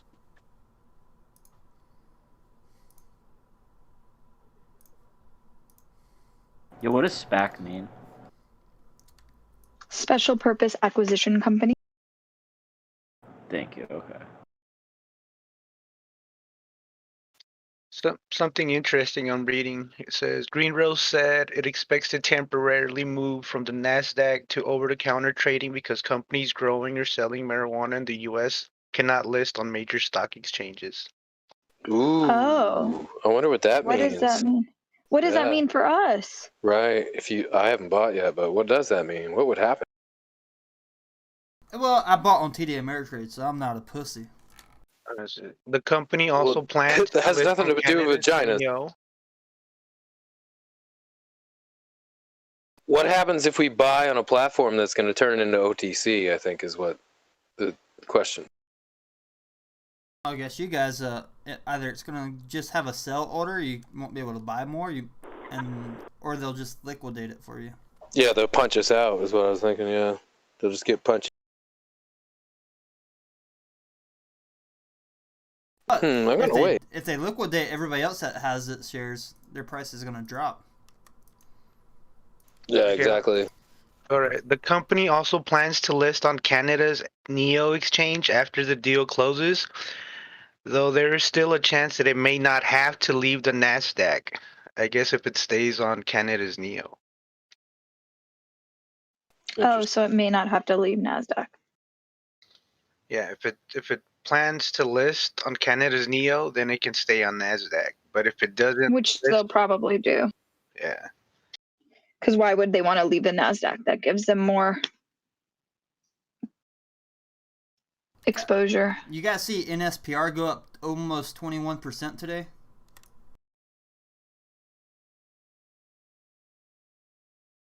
It's already 89 cents. Refresh me, what was that all about again? I got some last week when you mentioned. Just the cliff notes. What was that all about again? Talking to me or about the NSPR? marijuana stocks? Oh, it's 92 cents now. What just happened with the lattice? It just popped up to 49 and then dropped down to 45. So weird. I would have sold. So I told people, like, I'm getting back in NSPR when it was like 74 cents, and now it's it closed at 91 cents today, and now after market's 89.5 cents. So it's like earning 20 cents per share, which is huge profits. Damn, it just popped straight up. Did you kick out yet, or are you holding until tomorrow? I'm gonna. I kicked out earlier, and just because I think it might dip, and because I wanted to buy GameStop at that 220. That's the only reason I kicked out. Because I know GameStop has room to go up more than 20%. NSPR is going to be a little bit tough at this point. But you saw the potential there for that 20% rise and made the play. Yep. Hey, check this out. Hey, this is a little hidden marijuana stock. So you guys know Scott's? They make Miracle Grow? Mm-hmm. Yeah. Okay, so they say under disguise, Scott's Hawthorne division has been focusing on cannabis market and now ranks as the company's biggest growth driver. In the first quarter of 2021, which ended on January 2nd, Hawthorne generated 71% year-over-year revenue growth. That marked the fourth consecutive quarter in which the unit delivered sales growth of at least 60%. So Scott's has been behind the scenes freaking dabbling in cannabis. The ticker's SMG. That's a riot. Yeah, they were down to 198 on that March 8th dip, March 5th to March 8th dip, and they are now up to 234. And their high just prior to that was like 245. So, yeah.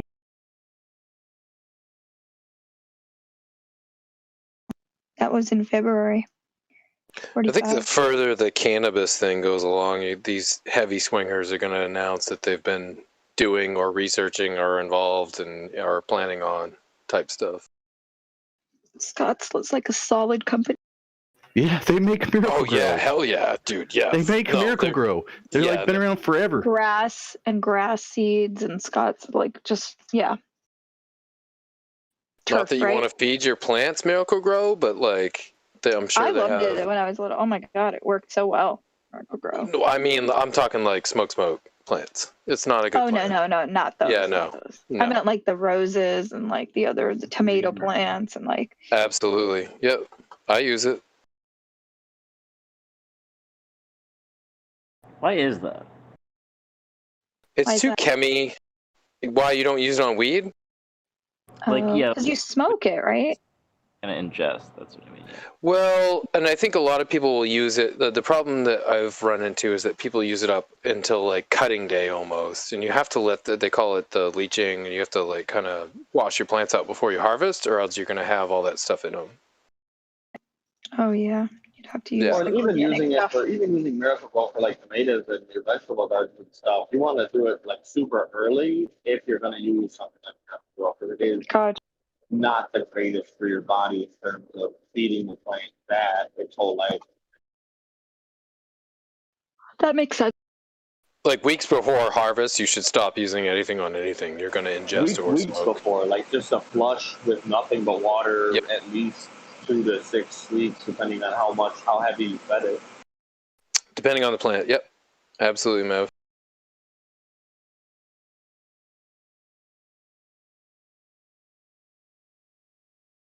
Miracle Grow does have a line of organics out now that is pretty solid. They're not that soluble, but when you get it to break down and utilize it, it's not that bad. It stinks like hell, but it has passed tests to prove organic, and it does work fairly well.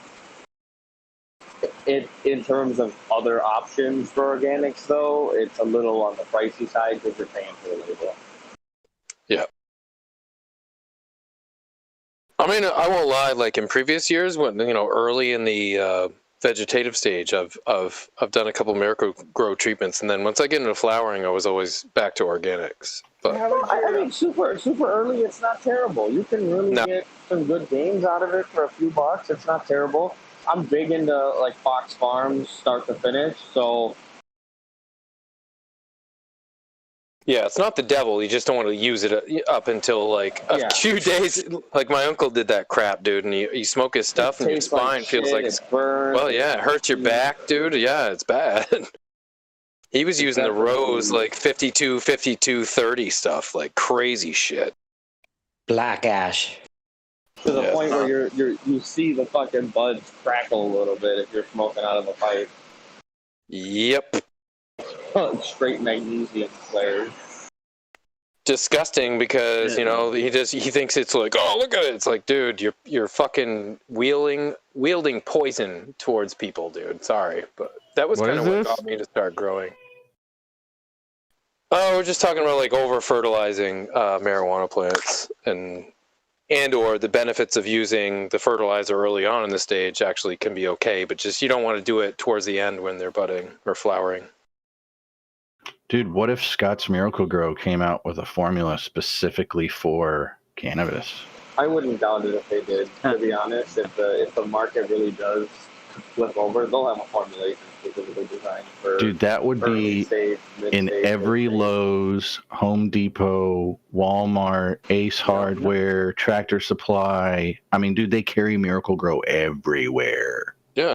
Well, and especially when you guys catch up to us and you can grow your 3 or 4 plants a piece for each household member or whatever over 18. Like, a lot of people are going to get into this, I think, and they're not going to go to the dispensaries. They're going to they're going to get on YouTube and a lot of mom and pop. Oh yeah, it's going to explode the market early on. Because why would I, if I'm just dabbling and I only want to smoke once in a while, and yeah, I might go buy a gram from the dispensary one time. Super switch stuff. Use or try or go to the dispensary for like your one-time buyers. But anybody that's habitual, well, fuck yeah, put a plant in the backyard. Who cares? I mean, a decent plant grown in decent sunlight should yield at least a pound. So, I mean, And do the that's math. not even babysitting. That's not trying to take, like, if you want to put effort into it and spend the time and loving, then you're looking at spending more money in Lowe's and Home Depot and all of these different places. So it's good stuff. Yep. Yeah, it's all good. It's definitely all good. Plus, like, I don't know, like having a garden, like I did tomatoes, whatever, and then like having a like. I would just worry about like neighborhood kids like sneaking into my backyard. Yeah. Dude, I think once it's good, once it's over, once everything is like nationwide open and it's no more stigmatized, I think that the serious views are going to change to where you're not going to get people running in your backyard stealing it because it's going to be in every backyard. You got kids swimming in your pool, right? Grilling with your grill. Here, I'm supposed to have a beer. fence, but I'm in such a rural, out in the woods environment. I don't bother with a fence. But like, if I was like in town, you're supposed to have a closed-in fence or whatever. But Yeah, I think even here in like Oakland, a lot of folks that grow it, they don't worry about. Yeah, but everyone has like fences here. yeah, but like stealing it, I don't think it's going to be an issue. No. It's just I No, just they really grow so big. It's like, and unless somebody actually knows that they're in there, how are they going to find out? yeah. And then the window to steal it is such a small window. It's like if you steal my immature plant, like what the fuck are you gonna do with that? It's like it hasn't even started resin. There's no like, it's not even producing yet. So it's like a 2 or 3 week window. It's just like I don't. Yeah. Whatever. Dude, I know. I usually these kind of stocks are kind of expensive for me because like 234, I'm like, because I can't. Usually, I'm like, I try to buy 5 to 10, but. Like something like this, like I'm looking all the way back to like 2009. This thing doesn't really go down. Talking about Scott? Yeah. Yeah. They're a steady company. There's probably like, they have products like you wouldn't realize where there's like probably ant poison. I'm sure they're into a bunch of shit. Well, even during 2020, in fact, they had massive growth during 2020. Like they had more growth during 2020 than they did in 2019. Because everyone was home and trying to get rid of ants and rats and shit like that. And again, I mean, like here, they said that, let's see, where was it? Oh, right here. They're hot. So they call it Scott's Hawthorne division is the one that's focusing on cannabis, but it's all under Scott's and generated 71% year-over-year revenue growth. So that whole revenue growth is all from cannabis stuff. Wow. The recent move by New Jersey to legalize recreational marijuana and the likelihood that New York State could follow suit provide major new markets for the business segment's products. And they pay a dividend that yields a little over 1.1%.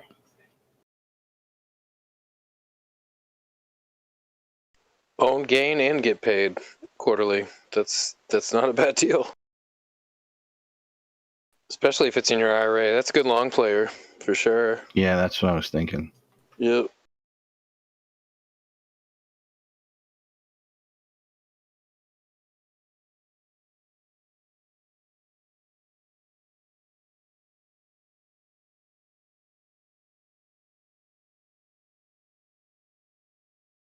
Yeah, I might go all vegetable with my garden this year. Maybe a plant or two, but I'm still sitting on so much crap. I don't sell. It's personal use. So it's like, what the hell do you do with that much excess friggin' weed? It's like, it just won't grow this year. In general, my vegetables, I'm averaging about 200 annually in season for Wisconsin. Oh, that's beautiful, man. I love cherry tomatoes. Oh, look at that, dude. Nice. I got everything. You name it, I got it. And I do my own sauces. I freeze dry some of the less, like the eggplants or the zucchinis. That's awesome. Do you grow zucchini? Yeah, monster fucking zucchinis. Like one last year came in at like 15 pounds, but it was flavorful and it wasn't just like all water weight. It was one of the best fucking zucchinis I've ever had, and it was bigger than that. What are you flirting with? A mixture of stuff between, I have some fish, so my fish tanks generate a lot of leftover water and stuff there. Hang on, I'll be right back. I gotta get a sheet on 10 minutes for Robin Hood, peeps. fish water and then different mulch blends that sit in the yard throughout the year. All my yard waste gets circled back in. Big chunk of black dirt from a farm I bought that had cattle.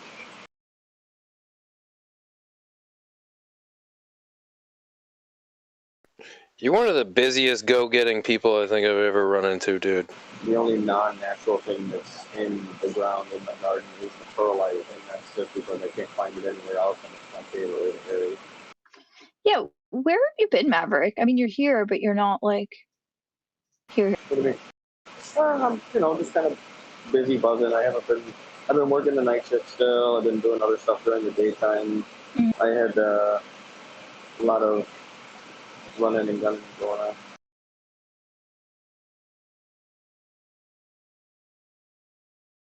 That's life, man. I hear it. Well, as the weather starts to warm up here, I get more and more and more active, more and more busy. When it's colder and there's less going on, but as spring, there's a lot of stuff on my plate as the warm months come, and I got a short season to do everything in when it's really warm, not just the planting, but in general, things get hopping up here, more tourism, a lot more people in the area. Where are you at?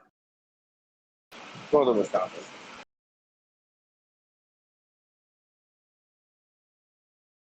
That's definitely how like things get for me. As soon as spring hits, like it's just gonna be psycho. Well, yeah, but from April clean on until September, I won't stop moving.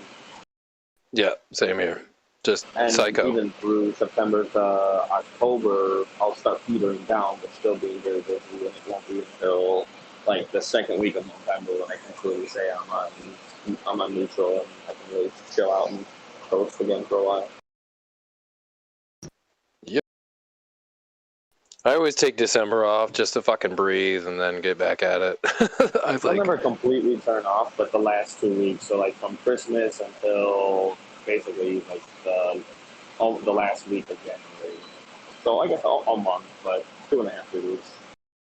Yeah.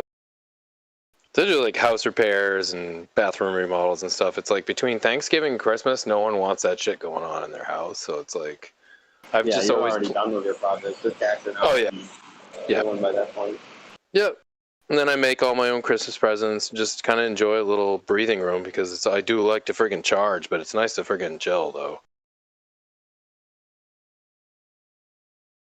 Falling off the balance, right? I mean, I don't sit on my ass if we do stuff, but yeah. It's nice to have me time. Like, I cherish my me time so much, and it feels like, you know how it is when the weather gets warm, there's so much stuff to do, it's like it runs out quick. Yeah. Yep. Well, and then the wife said the carpet's got to go this summer, this season. So now I got to start planning that whole project. And if the carpet goes, that's a good chunk of my first floor. Well, I might as well do the whole first floor then. So what are we doing? Now I got a whole fucking 2,000 square foot hardwood floor project to sign out. Whoa. So you can go real hardwood? I haven't decided yet. It depends. I have some connections in the business that I could maybe get like a whole bunk and process it down myself.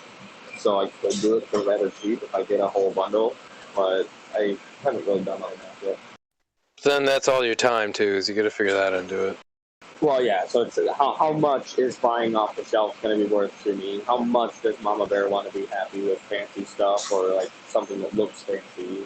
How much am I investing into this property when I know I'm going to sell it in the next 5 years? Yeah.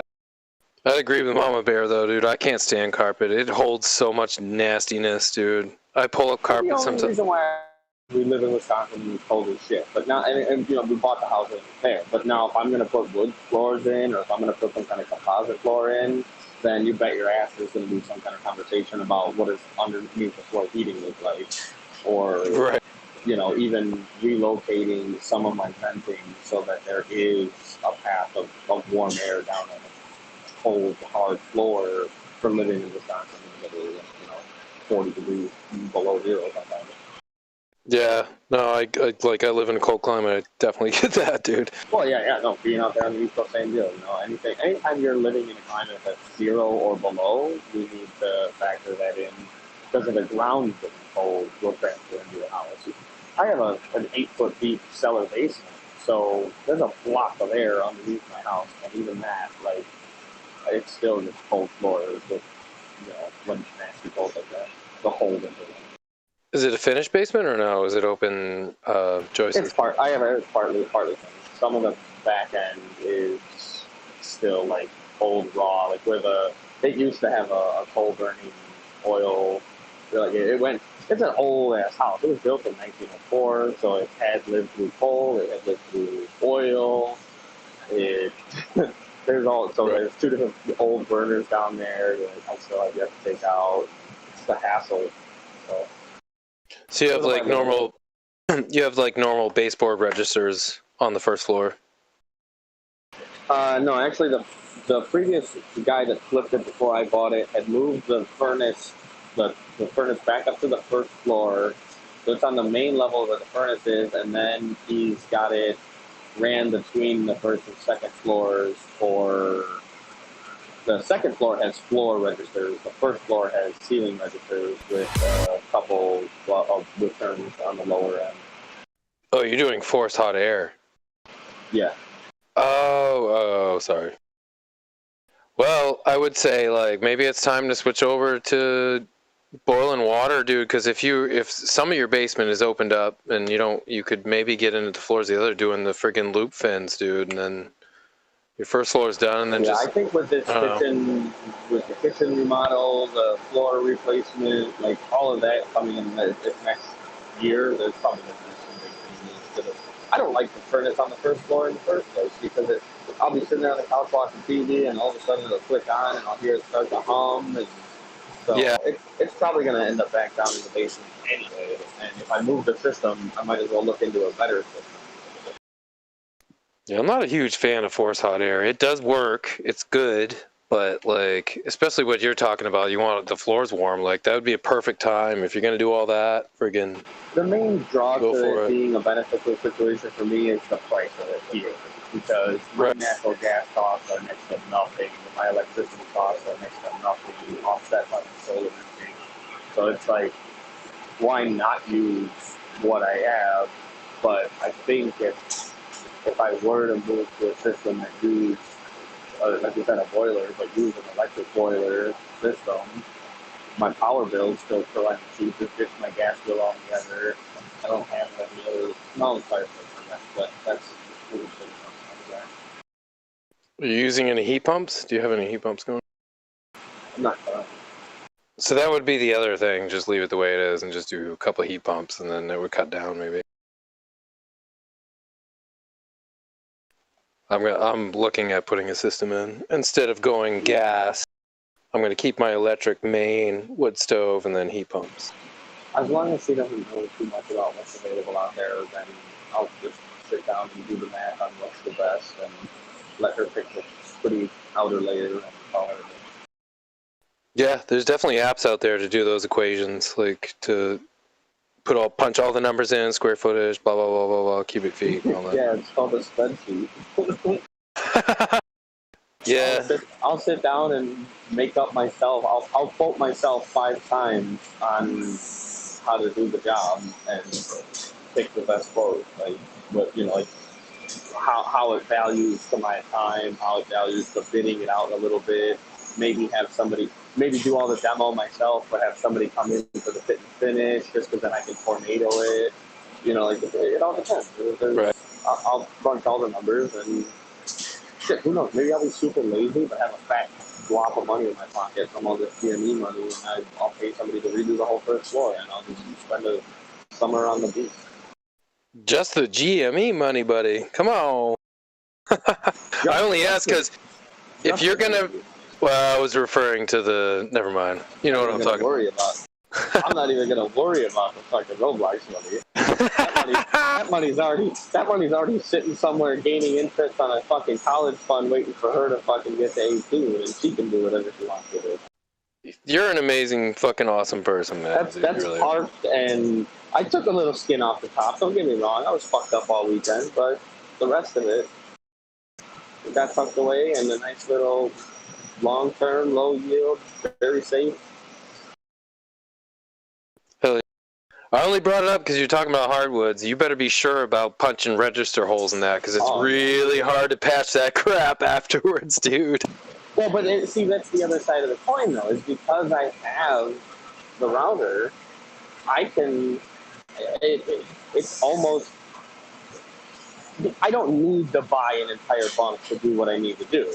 But if I do, I'll get a seriously good price on it, and then do what I need to do out of it, and see what I can resell the wood for on the aftermath. Yeah.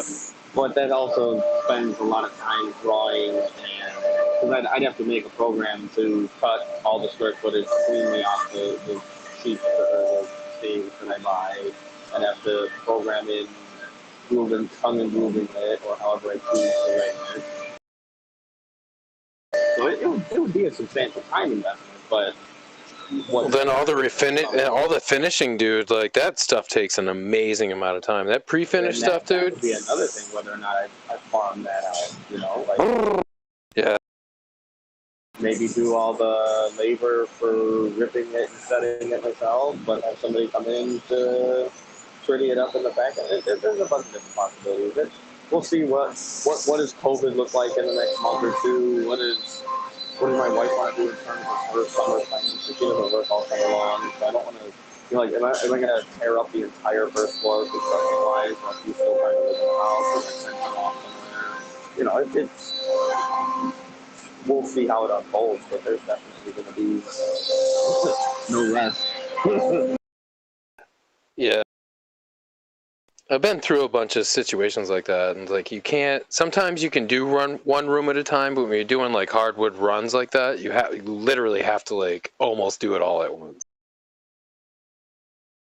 which can just turn a house upside down. You know, as far as its functionality, when you just take people, it's like, oh, you're gonna move all your shit out in the garage for whatever. It would be silly for me to do it a room at a time in my situation because I'd have to, a big chunk of carpet that's run from Bruin, a big chunk of tile that's run from Bruin, a big chunk of the whole bathroom mudroom. Yeah, you really can't. Room, that's tile. The whole kitchen is the bathroom laundry mudroom is linoleum. The kitchen is real tile. The front what? I'll just walk further away. The Chris keeps timing out. It just happened to be that it keeps timing out for me. The Chris isn't working on my phone. I've tried it 7 different ways. It's just me standing like literally right in front of the head while it's running. But in my situation, doing the whole first floor all at once is way more beneficial because I'm gonna have to rip up 7 different kinds of material and just having big long runs to make a better optimized floor pattern once it's done and over with. If she wants all of it to be hardwood on the first floor, then I'll just do it all in one run. Yeah, that was kind of what I was saying with hardwood. You can't just do it room by room because of the running. Like, you literally have to do it all at once. There is no other option. Tile, you can get away with it. You know what I mean? Because you can plug it in later and grout in stages. But hardwood's one of those things. Like everything that's gonna be hardwood, especially if rooms connect, you got to do it. Yeah. Yeah, my floor plan is it's open, but there's clear transition points from where the kitchen is, where the dining room is, where the front room is. You know, so it would need to be a fluid floor to make it look nice. Yeah, I wouldn't want thresholds at doorways. I would want a clean run. So yeah. Oh yeah, and it would go the full length of the house, north to south, the full. If I were to run it that way, just to make it nice and draw you into that space. I think you can make and do better things with your time than trying to mill out and do up your own hardwood, dude. Just buy the pre-finished shit, man. In my opinion, would you buy the pre-finished shit, hit the hammer, fucking nail it, and be done, dude. Cost-wise, you'd do the numbers. I know you, dude. But like, it's gonna make more sense that way for you, I think. My opinion. Yeah, it's been a while since I've actually looked on the market of what's available in the store of, you know, something that's primarily a press board, you know, like a Pergo with a really thin 4 or 5 mil veneer on top, or, you know, there's so many different things out there now. So there could be a better solution than me trying to do it, whether I mill it or otherwise. Right. Like if I wasn't going to do real hardwood, I would do the rubber stuff that's waterproof. And not the Pergo, the pressboard stuff, dude. Any kind of moisture over time. I just think like I work for realtors, and the people really don't like that stuff because of the moisture element with it. Because once it gets wet, it's fucked. It's fucked forever, and then you get a whole rip up the whole floor, dude. It sucks. So like that's why I like that rubberized kind of composite rubberized fake or the real stuff. My deck is made out of a really nice composite material, but it looks like extruded wood. Like yeah, looks like plastic wood. Yeah, exactly. But it's outside. It's fully made for outside. I didn't know they had something that was in the same range for your inside floor.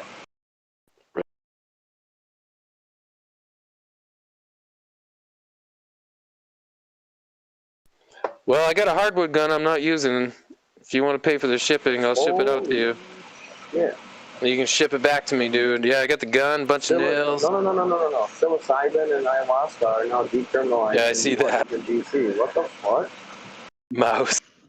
He should be.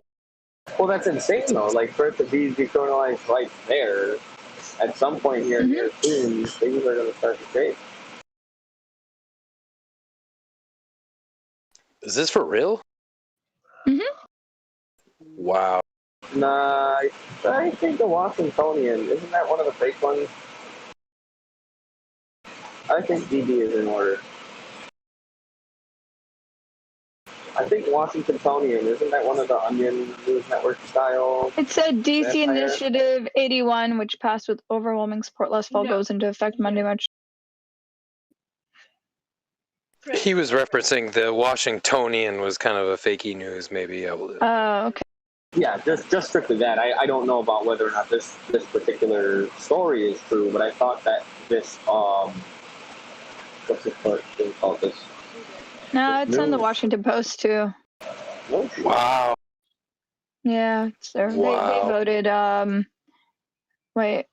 DC voters approved ballot question to criminalize Initiative 81. It just Don't mess with DC. Makes it the lowest priority of DC police, and yeah, it's decriminalized. Yeah. Oh, it's just decriminated. It's not legal. Yeah, just like here, they haven't quote legalized it anywhere. I think. It's no, they're not saying go everywhere. ahead and start running around, but they're not locking everybody up for it no more either. Unless you're like a dealer, you're still gonna get pinched for. If you have 5 bags of a grand each, you're getting popped for distribution or some type of. Yeah, the federal government can still get involved.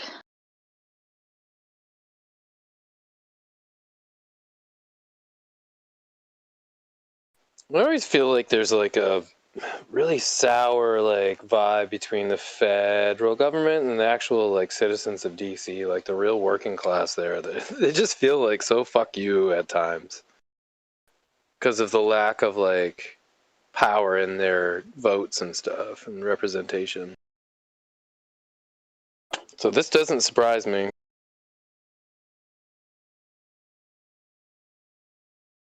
It's a really cool sign, though. I've seen a documentary or something, some kind of write-up that was talking about that because they don't have enough population or what have you to have a vote in one of the bodies of government, I don't recall which, they kind of, they're less looked at seriously, whereas the rest of the states are, more concreted because their vote matters more, what have you.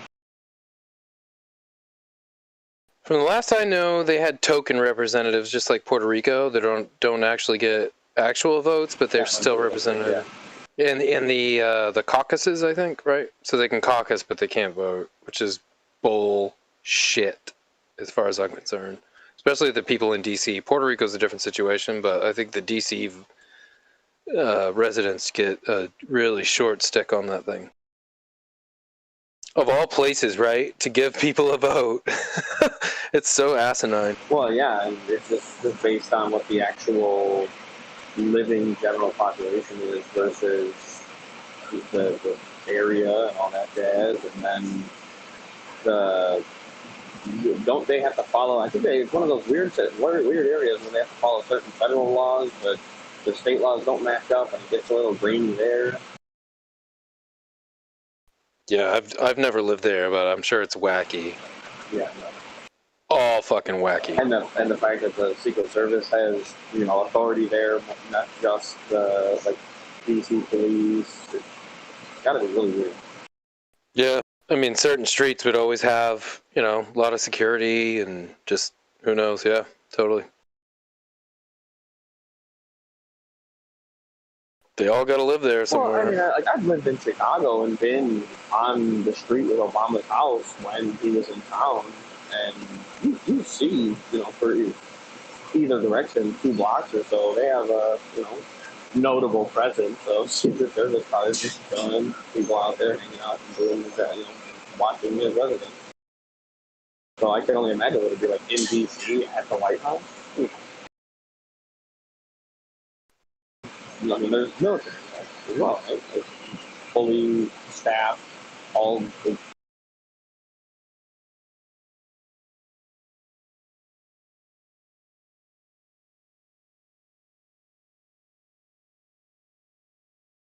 Yeah, I got a couple lawyer friends that started out there, but they got the hell out.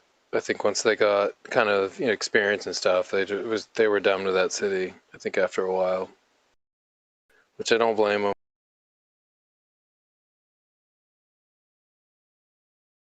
Great place to visit. I definitely wouldn't want to live there. What place would you not want to live? DC. Oh, it's a great place to live depending on your neighborhood. Right, but just like I don't know, it feels like there's so many better cities as far as opportunity and not being I don't know like. I think that's my general rule about metropolitan areas in general from now on. any core metro that has in the north end of 100,000 population, I don't want to live. I like living in the woods. I could never live in a city. I need space, like land, acres. Like I need a big amount of land, or else I'd lose my shit probably. Well, DC, here's the situation with DC. You have a house there so that you can go to work every day. You just go home, you sleep, whatever. Sometimes you go out on the weekends, and then you have your house down in Maryland or Virginia. You don't actually. Right. You're not supposed to really live in DC unless you're working a minimum wage job there. Yeah. And that was kind of what I was alluding to. Like, I feel bad for the people that are there working class and don't have any, like, legitimate representation. Like, it sucks. They can caucus, but they can't vote, right? Am I wrong in that? They're still able to vote for president and stuff. President, but as far as, like... Well, yeah. Representation in Congress, I think they're just caucusing only, non-voting, which is terrible for those people. It's not right. Maybe I'm wrong. Maybe they changed it. I am pretty sure that their representatives can only caucus and not vote. The thing I didn't like about DC, they don't have public bathrooms, which is a really bad issue. But you can go to the Air and Space Museum and use the bathroom. You don't have to pay to get in there. It's all free. Very inconvenient though. I think every city should have public places to wash your hands and use the bathroom. If they don't want people peeing on the streets, like what happens in India. Or Paris. If you don't want to see people doing number 2 on the side of a wall, then you need to have public bathrooms. I agree.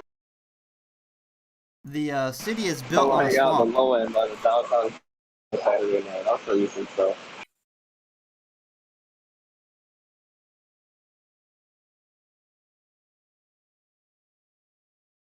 It was hard to understand what he said, but sorry. Yeah, it's hard to hear you, Maverick, with that. Fucking bullshit machine making too much noise.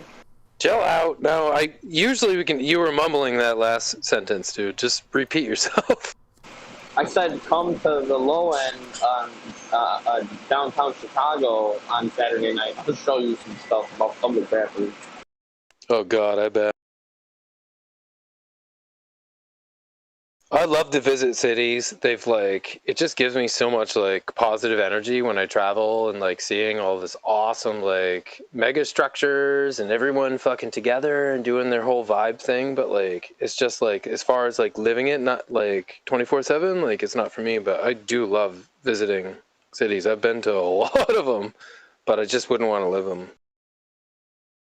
So what do you think about this? You have a giant city, lots of great architecture, some golden statues, but the population is very low, and they're trying to get tourism to come there.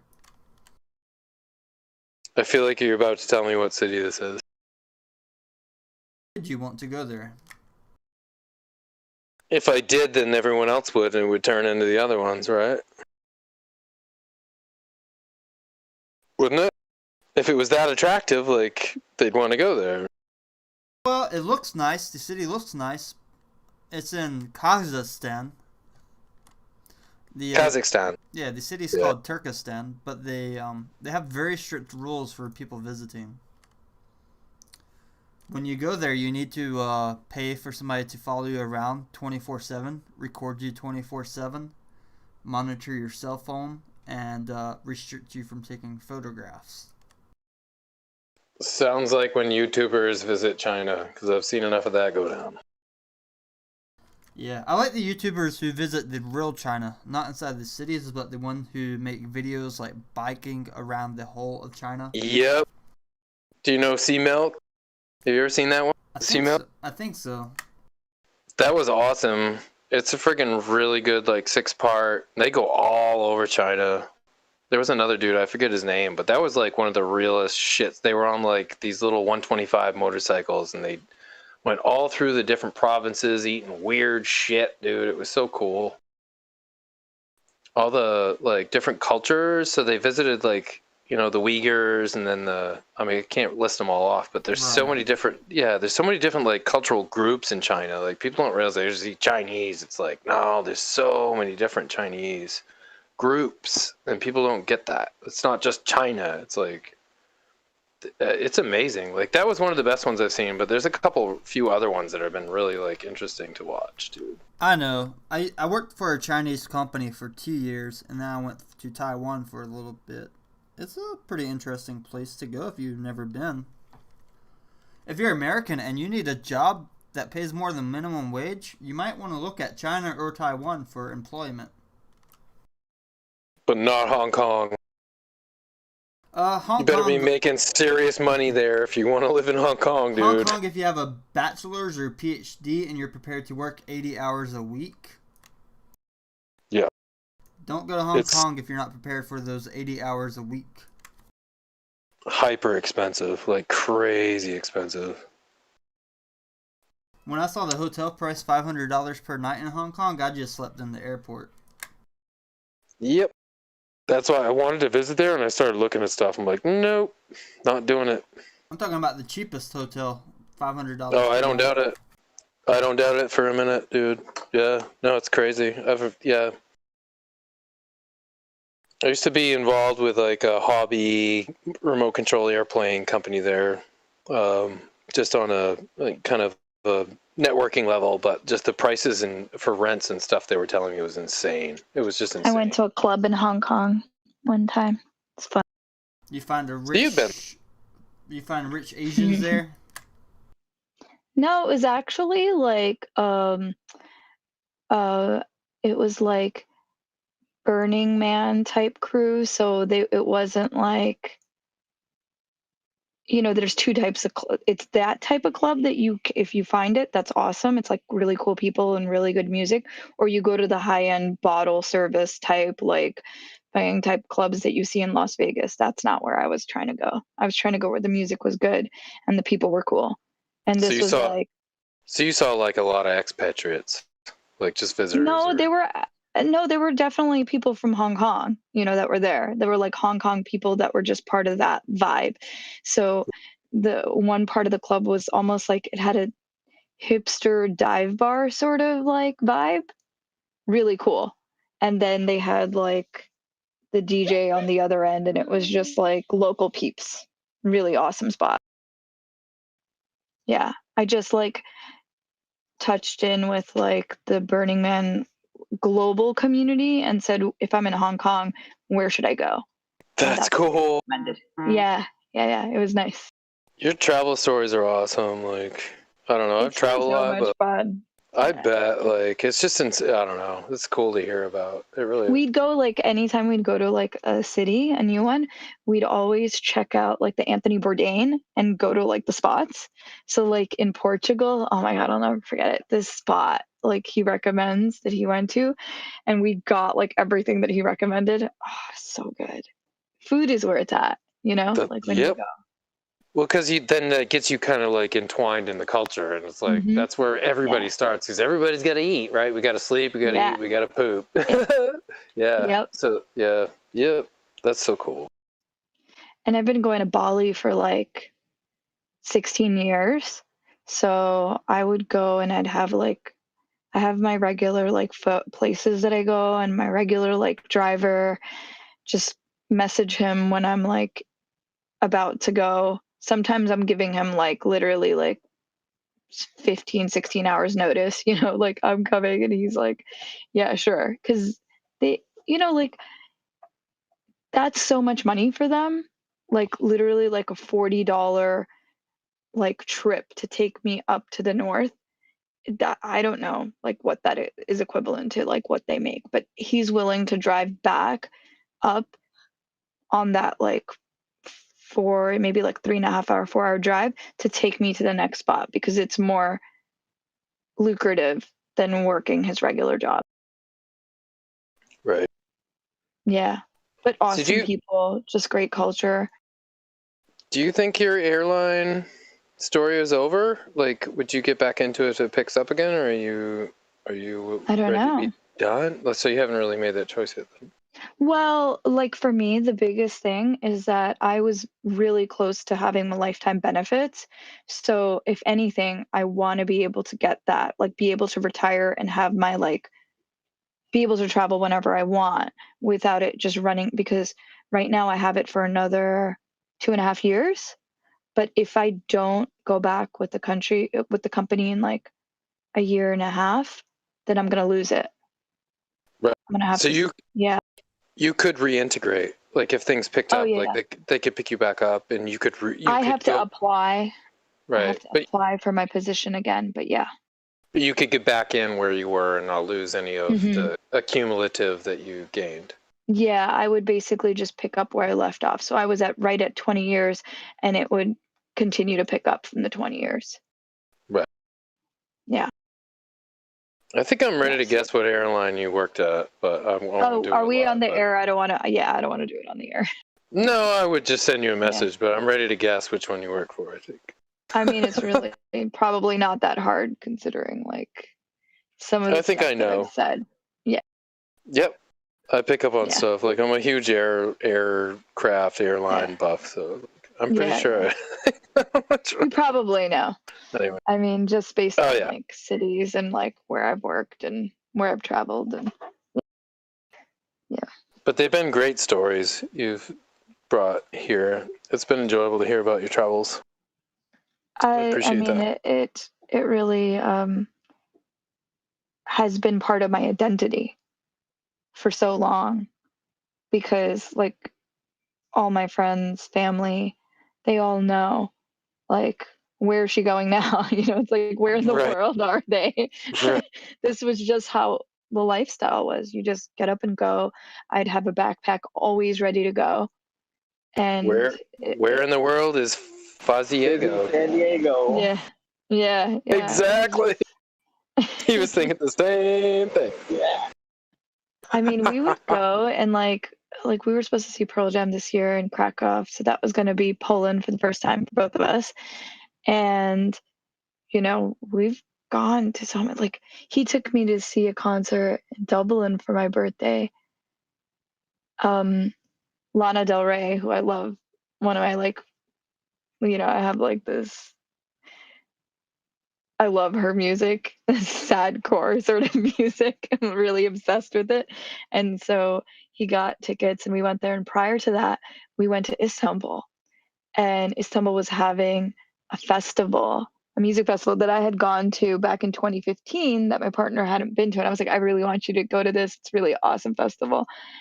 And we had such a good time there. It's like an intimate local festival, not a lot of people from other places, but we had such a good time. We literally landed, went to the hotel, and had to leave immediately because our flight was delayed like 5 hours from London. And so we landed in Istanbul at like 7:40 p.m. and the festival was already happening, you know. So I think we literally got there at like 9:30 p.m. That's wild. and we It's met. like Yeah. social whiplash almost. Like you're gonna show up, drop your bags, run the fuck out the door. Let's go. I mean, we flew in first for most of the trip. We flew first from here to wherever we went to take the flight to London, and then from London to Istanbul was economy. So that was the only bit. But I mean, on European flights, it's not so bad. It's not long. It's not a long flight. And or maybe did we go from Frankfurt? I think we went from Frankfurt actually. Can't remember. Yeah, maybe it was Frankfurt. Wow. So it was even shorter. Yeah, it was great though. That's so awesome. Yeah. Yeah, so we do, you know, crazy things like that.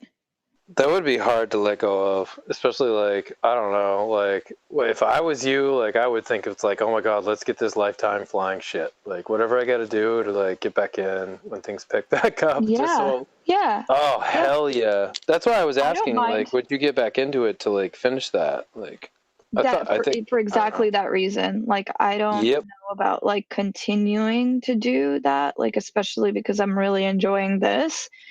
And yeah, if you know, like if I'm thinking about just getting into futures as well, and if that becomes like a regular thing and I'm comfortable doing that, then, you know, I don't know if I want to go back to that like full time. Especially if that's successful, like free travel wouldn't, Yeah. I mean, it really wouldn't, yeah, it wouldn't be a factor, I guess, right? Nope. I just want to be able to lock that in. And then after that, I'm free.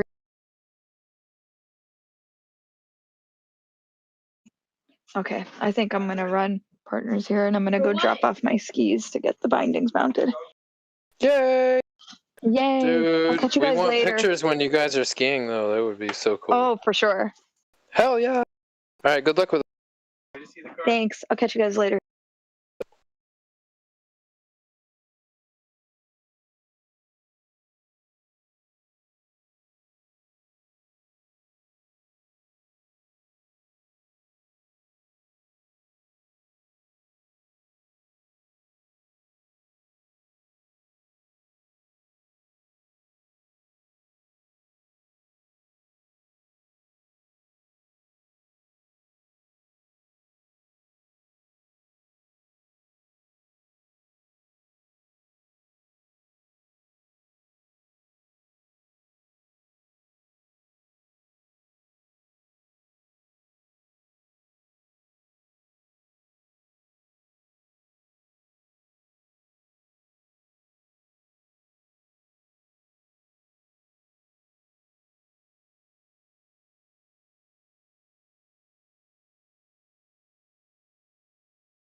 So does anybody have any stocks that haven't been mentioned today that they're bullish on or they've been looking at that no one's been talking about?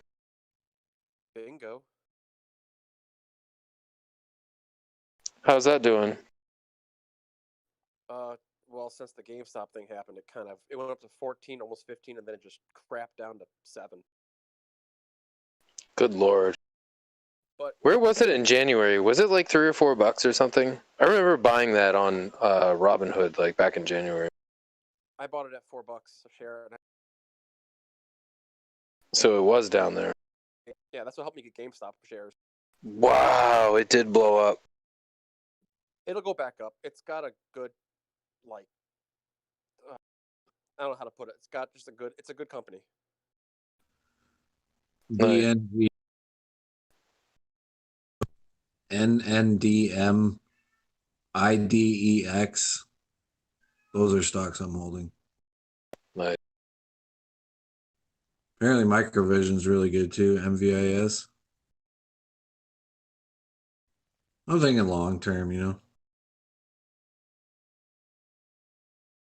Yeah, Bingo's definitely long term. Another good one is XONE, X1 3D printing. Ooh. Are they doing metal or just polymers? Yeah, they're doing all kinds of stuff.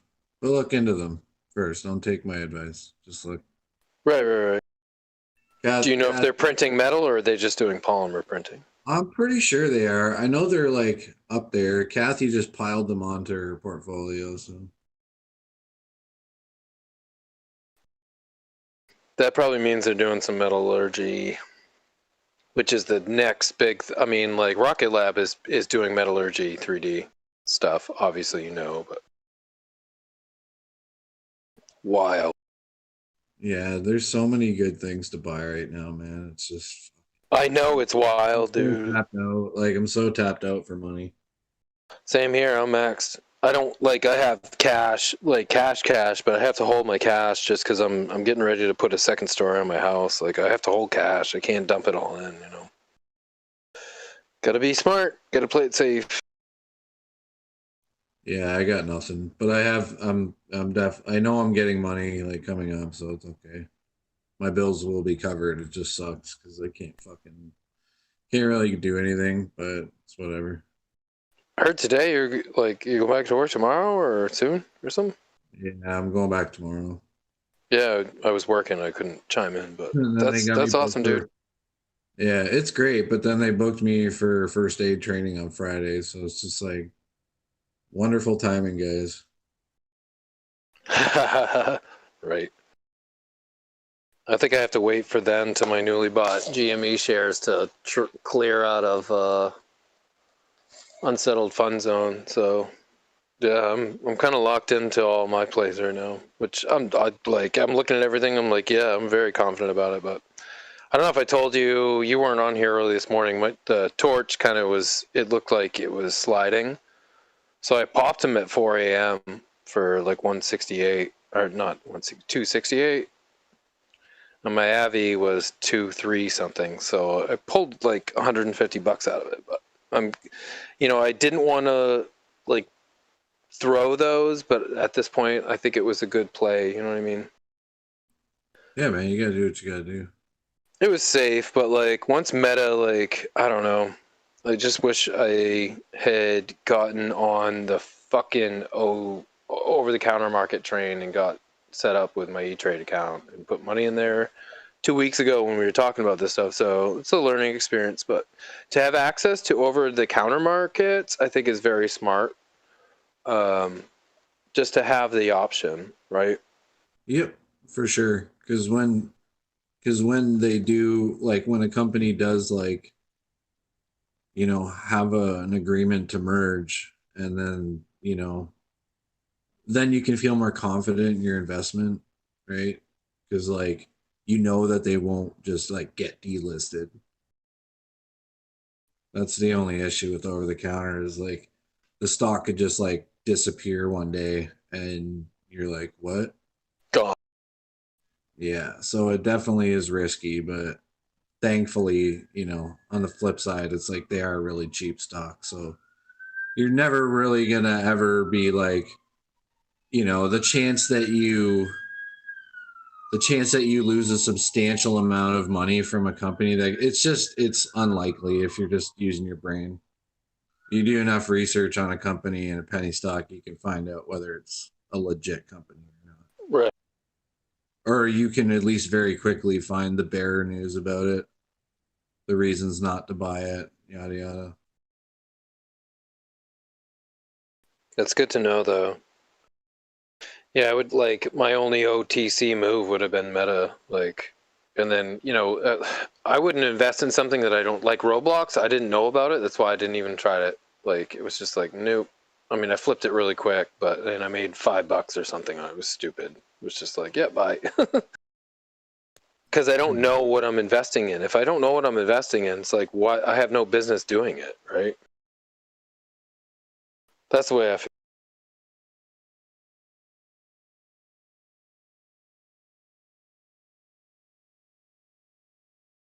But yeah, I just can't wait to be in Meta. That's like literally second place to my Rocket Lab play. Like, Meta is my number 2 long-term holder.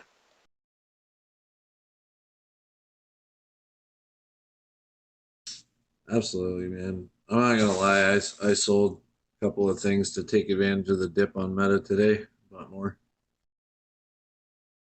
Not a Good for lot. you. I just want to do something. Yeah, thanks. I don't know if I still get the pre-merge benefit though. Like, I don't know if that kind of ended on Friday or what, but I don't know. I'm banking on the fact that it didn't. So hopefully it's calculated to be what it is. Well, I'll find out, right? Like, I'll find out. Yeah. It's not a bad play, though. Like, I'm worried about now. So now I'm literally, if I don't get my OTC thing rolling, then I'm going to have to do a friggin' drop with these guys on an IPO, which is going to suck. But I'll still invest in it because I believe in it, you know?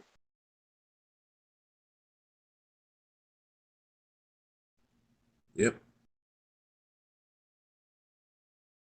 Any company that can get Boeing and Airbus to both work with you, you've got to look at that. Like, they're like frenemies. They need each other because you always want competition in your marketplace. I think it's healthy. But yeah, if you get an intermediary company like that gets both of them to work together and come together and be willing to both know that you're working with both of them, that's a huge deal, dude. I don't think people realize that. That Like, also means they must have a really good product. Yep. So me ditching my Torchlight was not a supportive, kind of emotional thing. It was just like I think it was smart to kind of rework things and get ready for that. But I can't wait. I just wish I did get the E-Trade thing rolling so I could have got Meta. Sorry, so you sold all your Torchlight? Yeah, I dumped it all. Yep. Yeah, it was. Yeah, and then I pushed into GME, dude. Oh yeah. Well, hey man, it might be that might be the best decision you made, because once this thing fucking shoots up quite a bit, you would have made back all you lost on, like, who knows? Like, I didn't lose. I bought it 2.3 and I sold it 2.6. Yeah, no, I know where you're going. Yeah, anyway, I'll let you finish. No, what I'm thinking is, like, maybe by the time GME pops, like, you'll be able to take some of that profit and just buy everything back that you sold off, right? With still being, like, up in your position and your profits in GME. Right. I'll get 5 times the amount of Meta that I would have. Right? Like, you buy the GME tomorrow. Hopefully it fucking dips a little bit for you, and then when it does finally go up, you can trim and, like, buy back all your Meta before it fucking, who knows, by that time your OTC account might be up, and then, like, I don't know how long it takes to, like, transfer stuff or, like, money, but probably like a bit, eh? Matt was telling me, I think he said it took like 5 or so. He was fucking slow. E-Trade kind of sucks, but I'm all opened up and approved, and they actually called me like, so what are you trying to do? And I was like, well, I want to do paper trading. I want to try to do futures. Might try to do options, I didn't realize they had a paper trade function.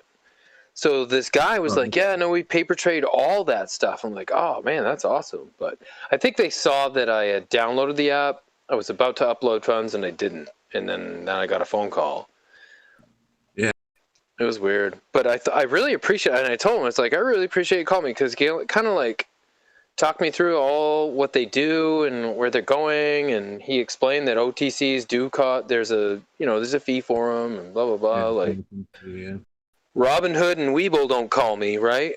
It's like I really appreciated that, and I told him that. I was like, this really means a lot. So I'll, if I'm going to do this stuff, I think I'll stick with you guys and not go any other Customer route. service like goes a long way. You just honestly like think about it.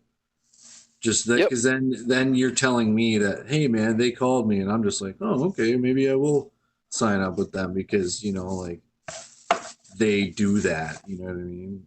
Like they're that committed to their clients. At first, I thought it was just a fucky call. But then he got into shit, and it's like, oh my god, this guy's legit. He's literally from there, dude. Because he wasn't asking me any stupid questions. He wanted to know what I was interested in doing on the platform and all that. So, yeah, it was a good feeling. I like that. As a business owner, when another business reaches out to me and it has intelligible things to say, that catches my attention, big time.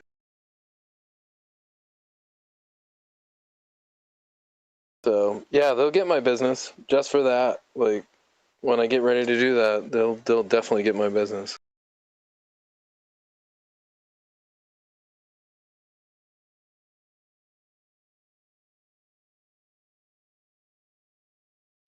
Crazy times these are.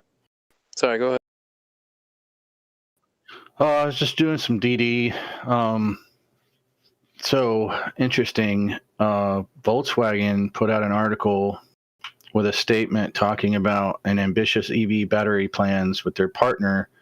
And I was like, okay, well, I can't get Volkswagen stock, but who's their partner? It comes out it's QuantumScape, right?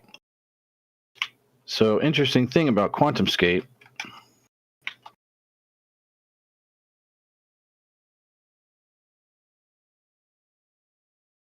So QuantumScape is in a class action lawsuit right now, and for misleading shareholders, which it's all weird. So apparently they misled investors in 2020 to 2021, and they're under investigation by the SEC for making claims about their solid state lithium batteries for electric cars. And after somebody did an article on them basically and exposed the fact that their batteries are not what they claim to be, and that technically they can only have 260 charges and 75,000 miles total.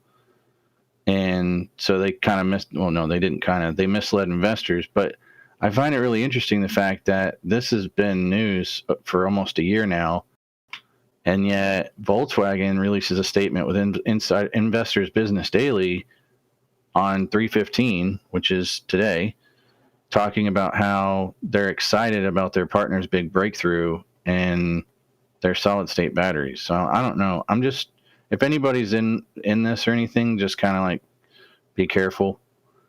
So that is a very short charge cycle as far as the life of a battery. 260 charges is nothing. Yeah. So apparently, I did a little digging into that too, and apparently the problem with solid state batteries is they are very temperature sensitive. So, which from my understanding, lithium batteries are already temperature sensitive. So if highs and lows, but are these worse? Apparently solid state are worse. So they're on the highs and lows. They're very temperature sensitive, which fluctuates, the lifespan of the battery tremendously. Is basically what I was able to dig up. Yeah, that's not. 260 cycles is dog shit, though. That's I just find it really interesting how Volkswagen puts out this, this announcement today, but yet, the first thing I saw when I looked up QuantumScape, is, wow, they're in a class action lawsuit right now for misleading their investors. That doesn't give me warm fuzzies about this. No, Especially what you said about that. If that info is correct, that's not how. Like you figure, like 260 cycles and the batteries, it's probably not going to be poop, but it'll go down to 75%. And then after another 100 cycles, you'd be down to 50%. Like that's not good. Yeah, so like Barron's, that's where I found out about the class action lawsuit against QuantumScape. Yeah, you definitely want to be careful with that. Now, on a good news is I actually just picked up some Fisker because of their Foxconn Technologies deal partnership, and that looks very promising. So you might, if you're interested, because basically Foxconn Technologies is interested in putting out an EV as well. I mean, the EV market's going to be explosive. Everybody knows that, but like Foxconn Technologies along with Fisker, that's and I mean Fisker already makes a ton of stuff already too, so it's not like you're just buying into that one thing. Anybody in here holding CCIV?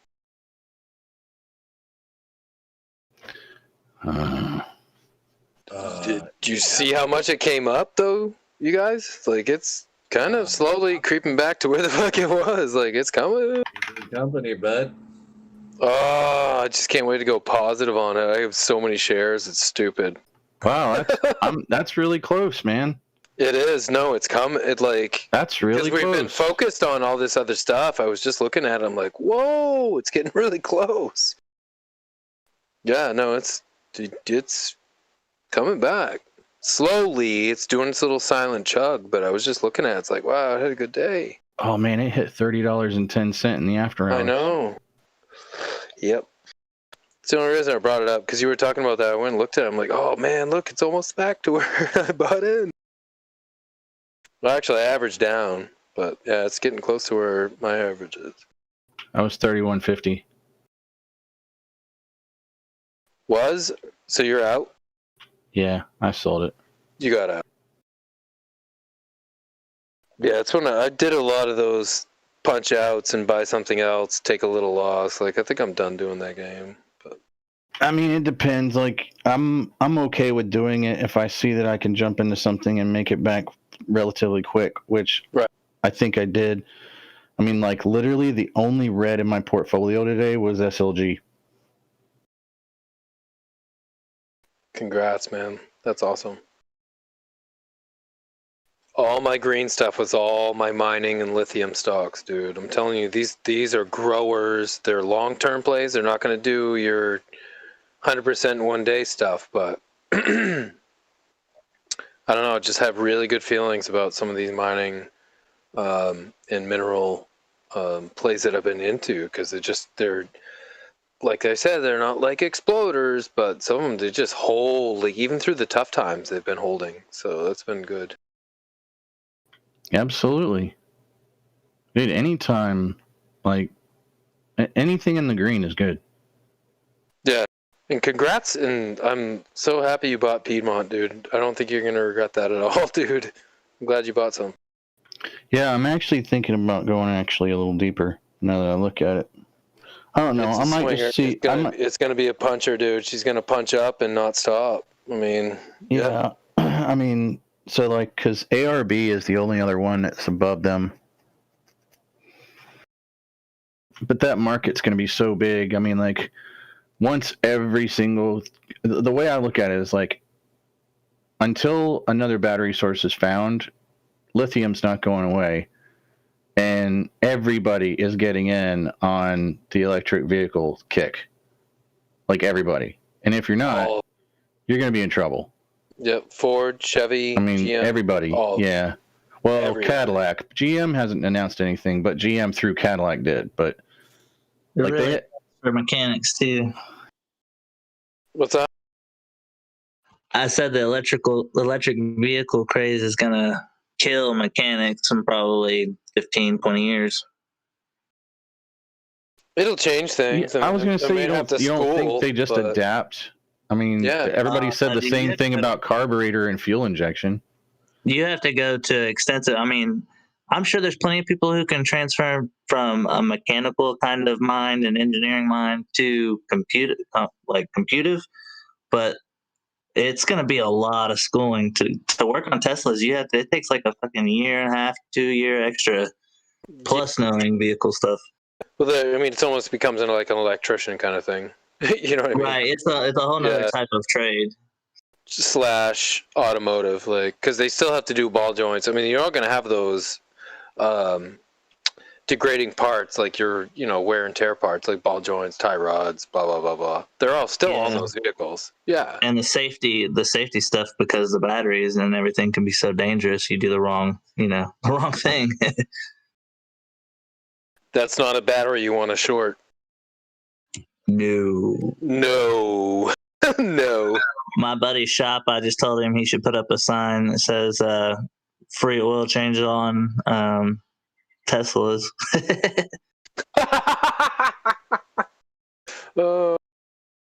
That's a wrap.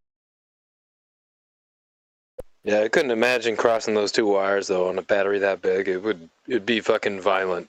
Shit. But I don't really think it's a problem. Boo boo, big bad boo boo. Yeah, but you're still gonna need, ball joints, tie rods, tires, and I mean the mechanics. What they'll do is they'll not allow mechanics to work on the vehicle at all. I mean, because you already see that in today's vehicles. Like, you got to take the wheel well out to change the fucking light bulb, which is going to have to be changed. So they want you to bring it back. So they'll all be in house. So the small town guy is going to get fucked, no matter what. Yeah, no, you're right. My Infinity, I have to remove the bumper, fucking half of everything just to change the headlight. It sucks. Dude, my buddy's Volkswagen GTI, like, in order to get to headlights, I'm not even kidding. Did you know that the front bumper, like, it's like a hinge. It like folds all the way out like a knife.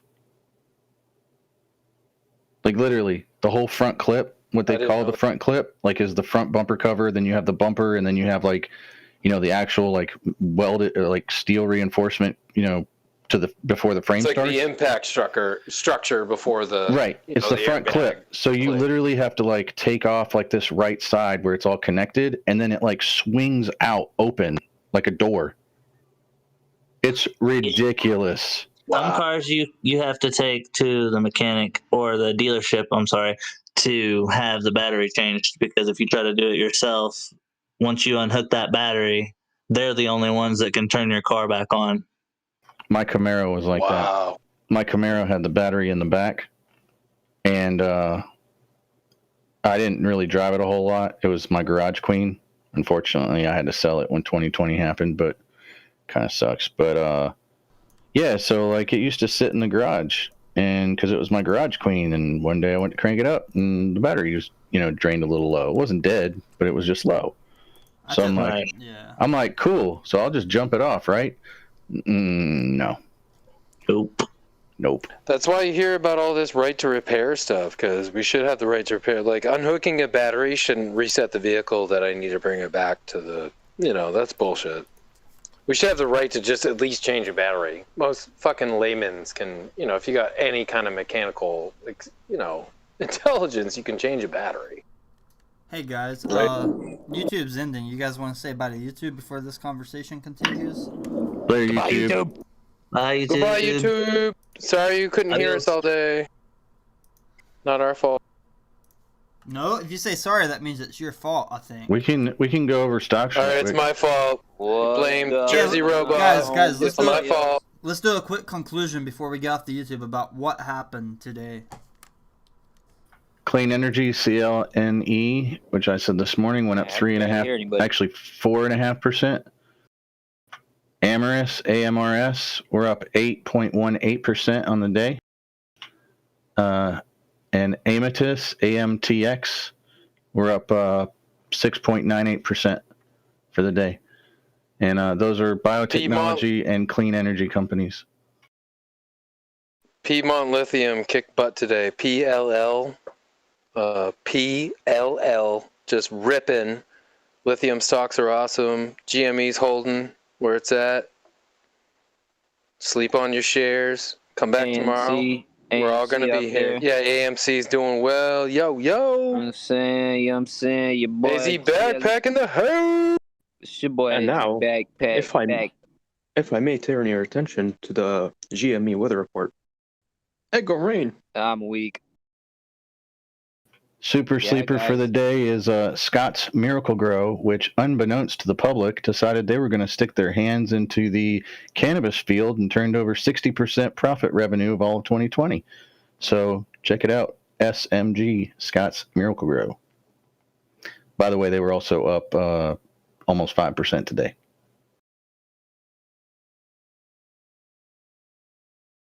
Seems that ARK bought GameStop back on the dip after it shot down below $220 today. We notice AMC is down aftermarket as well, which may indicate that the price could drop pre-market tomorrow morning. So keep an eye out if you're holding AMC tomorrow pre-market. Last but not least for me, Roblox is down aftermarket. It did go up a little bit today, but it's still around that public offering price that it closed off on the first day of around $71. Another last minute lithium stock, LAC. Like ass crapper. Great little grower. It's around $17. Research the company, do your own due diligence, but it could be like a low entry for people. Get, more shares you can get in the other one. And check it out. Does anybody have any more tickers they want people to know about before the stream ends? If I may, do due diligence on CTRN if you'd like. I mean, it's I think it's a little bit high on the high side, but I think City Trends, and they have a earnings call tomorrow before market open, I believe at 9. But that's just go due diligence on that one. CTRN, baby, all day, baby. Oh, yeah. Yeah, Sugar May, shit. Yo, you know what I'm saying? We got to get that Sugar Made out there, that SM, what is that shit? Something D, something. What is it? SMD, right? SGMD all day, baby. SGMD. I had to double my I had to double my motherfucking shares, bro. I just put I got 84,000. I know, I saw that, dude. That's awesome.